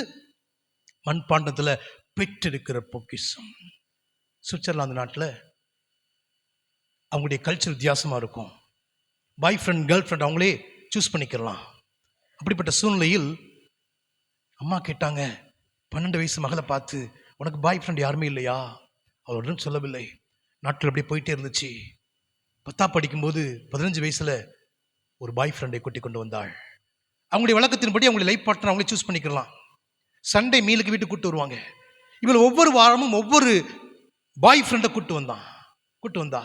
அம்மா பார்த்து மகளை பார்த்து கேட்டாங்க, என்னடி ஒவ்வொரு வாரம் ஒவ்வொரு பாய் ஃப்ரெண்டை கூட்டுற மாத்திக்கிட்டே இருக்கிறியே என்று சொன்னபோது அவள் சொன்னது, எனக்கு எதுவுமே செட் ஆகலை மம்மி. நான் எதிர்பார்க்குற மாதிரி அவங்க இல்லை, அதை நான் மாற்றிக்கிட்டே இருக்கிறேன். அல்லது அவங்களுடைய கல்ச்சர் நமக்கு இது ஒத்து வராது. இப்படிப்பட்ட சூழ்நிலை நாட்கள் போயிட்டே இருக்குது. 20ஆவது வயசுலையோ 21ஆவது வயசுலையோ அவள் ஹாஸ்பிட்டல் போய் செக் பண்ணி பார்த்தபோது ரத்தம் முழுவதும் கெட்டு போய்விட்டது. எய்ட்ஸ் நோயால் பாதிக்கப்பட்டாள். வாழ்க்கையே இருண்டு போனது. தாயினுடைய மடியில வந்து கதறி கதறி அழுதா. அம்மா, நான் உங்களுக்கு ஒரே பிள்ளை, கொடீஸ்வரனுக்கு நான் பிள்ளை, சொத்து இருக்குது, இன்னைக்கு என் வாழ்க்கை போயிச்சேம்மா, நான் என்ன செய்வேன் கதறினாள். தலையில் அடித்துக் கொண்டு அழுதாள். என் வாழ்க்கையே முடிய போகிறதே. அவளுக்கு ஒரு தோழி உண்டு. தோழி சொன்னாள், இதே நாட்டில் சூர் அப்படின்ற பட்டணத்தில் ஒரு மீட்டிங் நடக்குது, நீ வா, உன்னை கூட்டு போறேன், ஒரு ஆவிக்குரிய கன்வென்ஷன் கொடுக்க நீ வா என்று சொல்லி இவளை அழைத்து கொண்டு போனாள். இவளும் தோழி கூப்பிடுகிறாள் என்பதற்காக அந்த கூட்டத்துக்கு போனாள். அந்த கூட்டத்திலே ஊழியக்காரர்கள் தேவனுடைய ஊழியத்தை செய்து கொண்டிருந்தார்கள். இவள் பார்த்தது அவளுக்கு மிகுந்த ஆச்சரியமாயிருந்தது. காரணம், முன்னாடி நின்று தேவனுடைய வார்த்தையை பகிர்ந்து கொண்ட ஒரு நபர், 20 வயது நிரம்பிய வாலிபன். பாடலை பாடின சகோதரி 21 வயது நிரம்பிய ஒரு வாலிப தங்கச்சி. கடைசி ஆல்டர் கால் சாங் பாடுறப்ப அந்த பாடின தங்கச்சி 18 வயசு. இவ பார்க்கிறா, என்னுடைய 22 வயசுல 21 வயசுல என் வாழ்க்கை இழந்து போய் இருளுக்குள்ள நான் கிடக்கிறேன். இவங்க முகம் பிரகாசிக்கிறது, மகிழ்ச்சியாய் வாழ்ந்து கொண்டிருக்கிறார்கள், பாவத்தை குறித்து கண்டித்து பேசுகிறார்கள், இயேசுவின் சிலுவையை பற்றி பேசுகிறார்கள் என்று சொல்லி அதை பார்க்கிறா. என் வாழ்க்கை அப்படி போயிடுச்சு பார்த்துட்டே இருக்கிறப்ப கடைசியாக ஆல்டர் கால்ல இயேசுவின் ரத்தத்தை பற்றிய பாடல்கள் பாடப்படுகிறது. இந்த ரத்தம் உங்களை கழுவி சுத்திகரிக்கும், உங்களுடைய பாவத்தை கழுவி சுத்திகரித்து பரலோகத்துக்கு கொண்டு செல்லும் என்பதை பற்றி ஒரு அழகான ஒரு ஆல்டர் கால் மெசேஜை கொடுத்து அந்த பாடலை பாடிக்கொண்டிருக்கிற போது இவளும் அழுது தன் வாழ்க்கையை ஆண்டவருக்கு ஒப்புக் கொடுத்தார். என் பாவம், நீ சிலுவையில் ரத்தம் சிந்தினி ஆண்டவரே, நீ கொண்ட காயங்கள் அது என் பாவங்கள் என்று சொல்லி பாவத்தை உணர்ந்து அறிக்கையிட்டாள். அழுது பாவத்தை ஒப்புக் கொடுத்த போது அவள் மீது ஒரு மிகப்பெரிய வல்லமை இறங்கியது. ஒரு கரண்ட் ஷாக் போல ஒரு வல்லமை அவளுக்குள்ளாக இறங்கினது. அழுது ஒப்பு கொடுத்தால் ஒரு சமாதானம் வந்தது, சந்தோஷம் வந்தது. இப்ப இந்த மண்பாண்டத்துல பொக்கிஷத்தை அவள் பெற்றுக்கொண்டாள். ஒரு மண்பாண்டம் ஈஸ்வரோட பாதிக்கப்பட்டிருக்கலாம், ஆனால் அவள் ஆத்துமால மீட்கப்பட்டு விட்டாள். அவளுடைய பழைய பாவ மனுஷியை சிலுவையில் இயேசுவோடு கூட அறைந்து விட்டாள். பின்னே வருகிறேன் ஆண்டவரே, எனக்கு விருப்பம் உண்டு, என் சிலுவையை எடுத்துக்கொண்டு பின்பற்ற எனக்கு விருப்பம் என்று சொல்லி சிலுவையை எடுத்துக்கொண்டு பின்பற்ற தன்னை ஒப்பு கொடுத்தால் தேவ சமாதானம் வந்தது. வீட்டுக்கு போய் தன் தாயிடத்தில் சொன்னாள், அம்மா, ஒரு பெரிய மகிழ்ச்சி இருக்குது, சந்தோஷம் இருக்குது, ஏசிய உள்ளத்துக்குள்ள வந்துட்டாரு, எனக்கு நீ கவலை இல்லை. அடுத்த நாள் போய் ஹாஸ்பிட்டலில் போய் அவளை செக் பண்ணி பார்த்தார்கள். பிளட்டை செக் பண்ணி பார்த்தபோது பிளட் முழுவதும் கம்ப்ளீட்டா நார்மலாய் மாறினது. எய்ட்ஸுக்கான ஒரு அறிகுறிகள் இல்லை. ஆண்டோடைய வல்லம் இறங்குச்சுன்னா கம்ப்ளீட்டா மாற்றும். பிளட் கேன்சர் நான் பாதிக்கப்பட்ட போது எனக்கு கர்த்தர் சுகத்தை கொடுத்தார். வேதாம் கல்லூரியில் 2006 நான் மகாராஷ்டிராவில் படித்துக் கொண்டிருந்த போது பிளட் கேன்சரில் பாதிக்கப்பட்டேன். கர்த்தர் எனக்கு சுகம் கொடுத்தார். கர்த்தர் சுகம் கொடுத்துட்டாங்கன்னா அதில் கேன்சருக்கான அறிகுறியே இருக்காது. அதுக்கு பிறகு சுகமாய் வந்ததுக்கு பிறகு திரும்ப ஒரு 5-6 வருஷத்துக்கு பிறகு எனக்கு காய்ச்சல் வந்த அப்படின்னால நான் பிளட் டெஸ்ட் பண்ணி பார்க்க போனப்போ அந்த லேபில் சொன்னாங்க, என்னுடைய நண்பருடைய மனைவி தான் அந்த லேபில் இருக்கிறாங்க. அவங்க போய் சொன்னபோது என்னுடைய ஃப்ரெண்டோட எங்கள் ஹஸ்பண்டோடைய ஃப்ரெண்டோட பிளட் தான் இது, பிளட் கேன்சர் வந்தவர் இவர் அப்படின்னு சொல்லி பிளட் செக் பண்ணி பார்த்தப்ப அந்த லேபில் ஆச்சரியப்பட்டாங்களாம். இது பிளட் கேன்சர் வந்த பிளட் மாதிரியே இல்லையே, கம்ப்ளீட்டாக பியூரா சூப்பராக இருக்குதுன்னு சொல்லி சொன்னாங்களாம். கர்த்தர் ஹீல் பண்ணான்னா கம்ப்ளீட்டாக நார்மலான ஒரு சின்ன காரியம் கூட இருக்காது. அப்படித்தான் இந்த சுவிட்சர்லாந்து நாட்டை சார்ந்த சகோதரியை கர்த்தர் சுகப்படுத்தினார். ரத்தம் முழுவதும் சுத்தமானது. இன்றைக்கு அவள் கம்போடியாவிலே கர்த்தருக்காய் மிஷனரியாய் ஊழியம் செய்து கொண்டிருக்கிறாள். பரலோகத்தில் பொக்கிஷத்தை சேர்த்து வைத்துக் கொண்டே இருக்கிறாள். எனக்கு பூமியில பொக்கிஷம் வேணாம், என் சொத்தெல்லாம் வேணாம், அது யாரும் எடுத்துட்டு போட்டோம், நான் ஊழியம் பண்றேன்னு சொல்லி கர்த்தருக்காய் ஓடி இன்றைக்கு ஊழியம் செய்து கொண்டிருக்கிறார். இந்த மண்பாண்டத்தில் இந்த பொக்கிஷத்தை பெற்றுக் கொண்டிருக்கிறோமா? பாவத்தை அறிக்கையிட்டு இருக்கிறோமா? சிலுவையில் இயேசு கிறிஸ்து ரத்தம் என் வாழ்க்கையில் மாற்றத்தை கொண்டு வந்திருக்கிறதா? நான் பாவத்தை அறிக்கையிட்டிருக்கேன்னா உங்களை நீங்களே ஆராய்ந்து பாருங்கள், யோசித்து பாருங்கள். முதலாவது ஒரு பொக்கிஷம் பார்த்தோம், பூமியில் சேர்க்கும் பொக்கிஷம். இதை சேர்க்க சேர்க்க சேர்க்க நீங்கள் தேவனை விட்டு பிரிஞ்சு உலகப் பொருள் ஊழி செய்ய ஆரம்பிச்சுருவீங்க. கர்த்தர் வான் பண்ணுகிறார். முதலாவது அதை தேடாதீங்க, தேவனுடைய ராஜ்யத்தை தேடுங்கள், எல்லாம் கூட கொடுக்க நாயத்தமாக இருக்கு என்று சொல்கிறார். ரெண்டாவது பார்க்குற பொக்கிஷம், இந்த மண்பாண்டத்தில் நான் பெற்றுக்கொண்டிருக்கிற பொக்கிஷம், ரட்சிப்பு என்ற பொக்கிஷம். இந்த பொக்கிஷத்தை பெற்றுக்கொண்டிருக்கிறேனா? நான் பாவத்தை அறிக்கையிட்டிருக்கிறேனா? என் வாழ்க்கை மாற்றப்பட்டிருக்கிறதா என்று உங்களை நீங்கள் யோசித்து பாருங்க. இந்த பொக்கிஷத்தை அதில் பெற்றுக்கொண்டிருந்தீங்கன்னு சொன்னால் உங்கள் வாழ்க்கை சிறப்பாய் மாறும். அநேகருக்கு ஆசீர்வாதமாக நீங்கள் காணப்படுவீங்க. அதற்கு நீங்கள் செய்ய வேண்டிய காரியம், இருளில் இருந்து வெளிச்சத்தை பிரகாசிக்க சொன்ன தேவன், சிலுவை அண்டை போங்க, பாவத்தை அறிக்கையிடுங்க. பாவத்தை அறிக்கையிட உங்கள் பாவம் கழுவப்படுகிறது. நீங்கள் அவர்களுக்கு சிலுவை அறையப்படுறீங்க. உங்கள் சரீரத்தில் அவருடைய மரணத்தை நீங்கள் சுமந்து கொண்டே போகிறீங்க. அவருடைய ஜீவன் உங்கள்கிட்ட விளங்குது, இயேசுவின் ஜீவன் உங்களுக்குள்ள இருக்குது, இயேசுவினுடைய மரணம் உங்களுடைய சரீரத்தில் காணப்படுது. அப்படின்னு என்ன அர்த்தம்? நான் பாவம் செய்ய மாட்டேன், என் பாவத்தை சிலுவையில் அரைஞ்சிட்டேன்னு சொல்லி ஒப்பு கொடுத்துட்டு புது ஜீவன் பெற்றவர்களாய் புதிய வாழ்க்கையை ஒப்பு கொடுங்கள். இந்த ஜீவன் முக்கியமானது, இந்த சரீரம் முக்கியமானது. இந்த சரீரத்தில் திரும்ப பாவம் செஞ்சு திரும்ப பாவத்துக்குள்ள போயிடாதீங்க. வாய்ப்பு உண்டு. நான் ஆண்டவரை ஏற்றுக்கொண்டது பிறகு திரும்ப வழி விலகி போக வாய்ப்பு உண்டு. ஒரு முறை ஒரு செய்தியை நான் பார்த்து கொண்டது போது யூடியூப்ல பேசும்போது அவர் சொன்னார், சார்லஸ் டெம்பிள்டனை பற்றி அவர் சொன்னார். எனக்கு ஆச்சரியமாக இருந்தது. பில்லி கிரகாம் கூடுக இணையாக அவருக்கு மேலாக பயன்படுத்தப்பட்ட ஒரு பெரிய தெய்வ மனிதர் டாக்டர் சார்லஸ் டெம்பிள்டன். இவரை காட்டிலும் இன்னும் அதிகமாக கர்த்தர் பயன்படுத்தினார். ஆனால் அவருடைய கடைசி நாட்கள் மாறி போனது. நீங்கள் இப்பயும் யூடியூப்ல சார்லஸ் டெம்பிள்டன் அப்படின்னு டைப் பண்ணி பார்த்தீங்கன்னா அவர் வச்சிருப்பார், இப்படி புக்கை வச்சிருப்பார். அவர் கையில் இப்படி புக் இருக்கும். இந்த புக்கை அப்படி வச்சிருப்பாரு, இப்படி தான் போஸ்ட் இருப்பார், இப்படி தான் அதில் போஸ்ட் இருக்கும். இங்கே போட்டிருக்கும் ஃபேர்வெல் டு காட் அப்படின்னு புக் போட்டிருக்கும். ஃபேர்வெல் டு காட், கடவுளுக்கு குட் பை. எனக்கு கடவுள் வேணாம், கடவுளை நாஸ்திகனாய் அவர் மரித்தார். இந்த சரீரம் அதெல்லாம் முக்கியம்ன்றாரு. இந்த பாடியை கடைசி வரைக்கும் பார்த்துக்கணும். அவளை ஊழிய செய்த ஒருத்தனே பிசாசு அடிச்சு தூக்குறான். ரொம்ப கேர்ஃபுல்லாக இருக்கணும். இந்த பாடி ரொம்ப முக்கியம். அதனால சொல்கிறார், தேவன் தங்கியிருக்கிற ஆலயம் உங்களுடைய சரீரம். ஆலயத்தில் தங்கியிருக்கிறாரு. அந்த ஆவியானவர் உங்களை நடத்துவார், சொல்லுவார், இது தப்பு, இது சரியான பாஞ்சலி உங்களுக்கு சொல்லுவார். அதை கேட்டு கேட்டு கேட்டு சிலுவையில் அரைஞ்சு ஒப்பு கொடுங்க. உங்கள் வாழ்க்கையில் அப்படியே நீங்கள் இந்த மரணத்தை சுமந்து கொண்டு போகிற போது, பாவத்தை அறிக்கையிட்டு இந்த சிலுவையை சுமந்து கொண்டு அவர் வழி நடக்க ஆரம்பிக்கிற போது நீங்கள் நிச்சயமாகவே பரலோகத்தை நோக்கி போகிறீர்கள். அப்படிப்பட்ட ஒரு பொக்கிஷத்தை பெற்றுக்கொள்ள கர்த்தர் உங்களுக்கு உதவி செய்வாராக. நீதிமானுடைய வீட்டில் அதிக பொக்கிஷம் உண்டு. என்ன பொக்கிஷம் இருக்காது?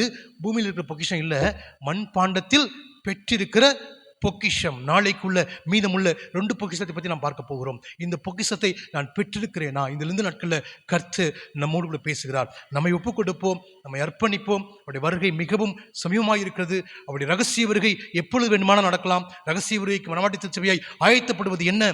நான் என்னை சிலுவையில் அவரோடு அறையப்பட ஒப்பு கொடுத்து விட்டு அந்த சிலுவை எடுத்துக்கொண்டு ஆண்டவரை பின்பற்ற கர்த்தரை அழைக்கிறார். ஒருவன் என் பின்னே வர விரும்பினால் அவன் தன்னைத்தான் வெறுத்து தன் சிலுவை எடுத்துக்கொண்டு அனுதினமும் என்னை பின்பற்ற கடவன். நம்ம கண்ணில் பார்க்காத ஒரு சிலுவை, கண்ணில் பார்க்க சிலுவையில் இயேசு தொங்கினார். கண்ணில் பார்க்காத சிலுவை, நம்ம அதில் அறையப்பட்டிருக்கிறோம். யார் அது? என்னுடைய பழைய ஓல்டு நேச்சர், பழைய பாவ மனுஷன் அறையப்பட்டிருக்கிறோம்.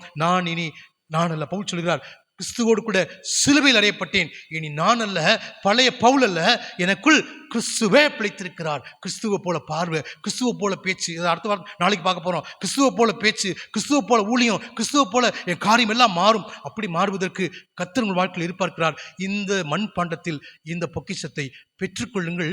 அதை பெற்றுக்கொள்வதற்கு நீங்கள் செய்ய வேண்டிய காரியம், உங்களை ஆண்டவருக்கு ஒப்புக் கொடுங்க, அர்ப்பணிங்க, ஜெபம் பண்ணுங்க, பைபிள் எடுங்க, வேதத்தை வாசிங்க, பாடல்கள் கருத்தா பாடுங்க. பாடல் மூலமா பேசுவார், வசத்தின் மூலமா பேசுவார், உணர்த்துவார். தேவ சமூகத்துக்கு போங்க, பாவத்தை அறிக்கையிடுங்க. இந்த மரணத்தை உங்கள் சரீரத்தில் சுமந்து கொண்டிருக்கிறார். அப்படிப்பட்ட கிருபைகளை கர்த்தர் நம்ம ஒவ்வொருவருக்கும் தருவாராக. நாம் ஒரு பாடலை பாடி தேவனுடைய நாமத்தை நாம் மகிமைப்படுத்தலாம். அப்பொழுது கர்த்தரை கண்டு சொல்லி நாம் காணிக்கை படைப்போம். இயேசுவின் பின்னால் நான் செல்வேன், திரும்பி பார்க்க மாட்டேன். 7வது பாடலை நாம் இணைந்து பாடி தேவனுடைய நாமத்தை மேம்படுத்துவோம். அப்பொழுது கர்த்தருக்கு சொல்லி காணிக்கை படைக்கலாம். இயேசுவின் பின்னால் நான் செல்வேன், திரும்பி பார்க்க மாட்டேன். E major. E major. ஒன்று போடலாம்.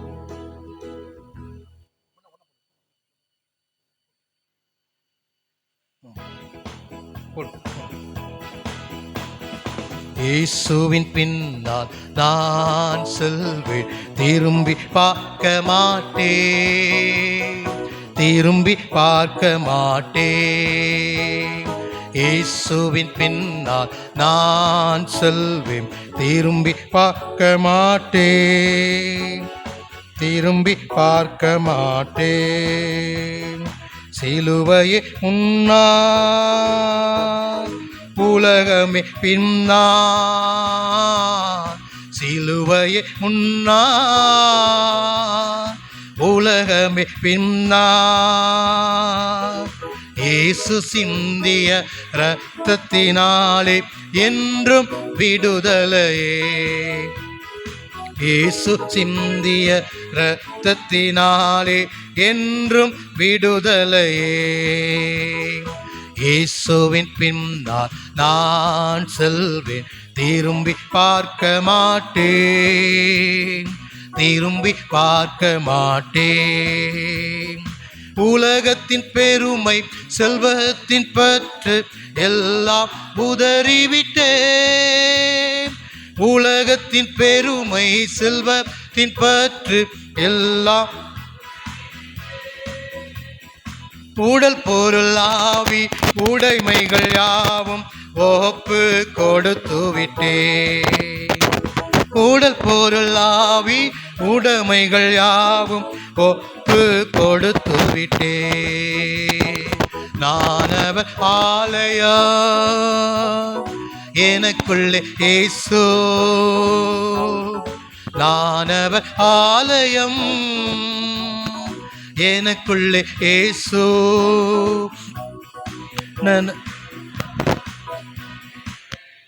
எப்போதும் துதித்திடுவேன்,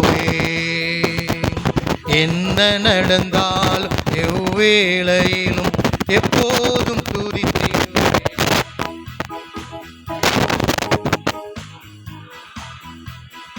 திரும்பி பார்க்க மாட்டேன், திரும்பி பார்க்க மாட்டேன். வேதனை நேக்கம் இன்னல்கள்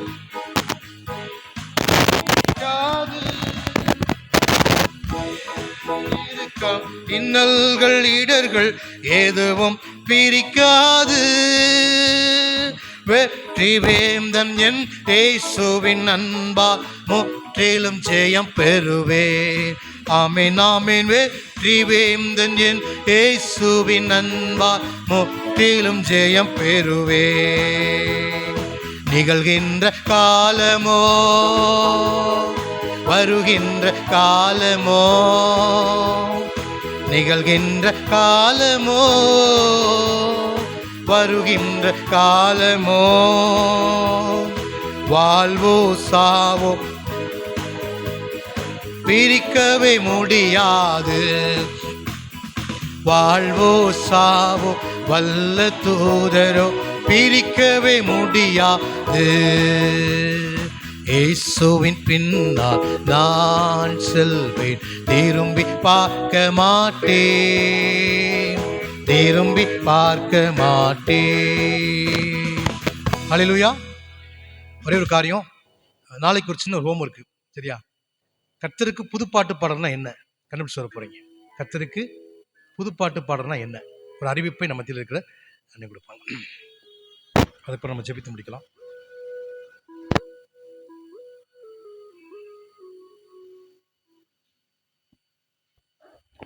தேங்க்யூ ஜீசஸ். சபையாருக்கு அறிவிக்கப்பட வேண்டிய அறிவிப்புகள்: சனிக்கிழமை காலை 10 மணிக்கு தபசு கால உபவாச கூட்டம் ஆலயத்தில் நடைபெறும். அனைவரும் பங்கு வருமாறு கேட்டுக்கொள்கிறேன். சனிக்கிழமை மாலை 6:30 மணிக்கு நற்செய்தி கூட்டம் ஆலயத்தில் நடைபெறும். அனைவரும் பங்கு வருமாறு கேட்டுக்கொள்கிறேன். தேங்க்யூ.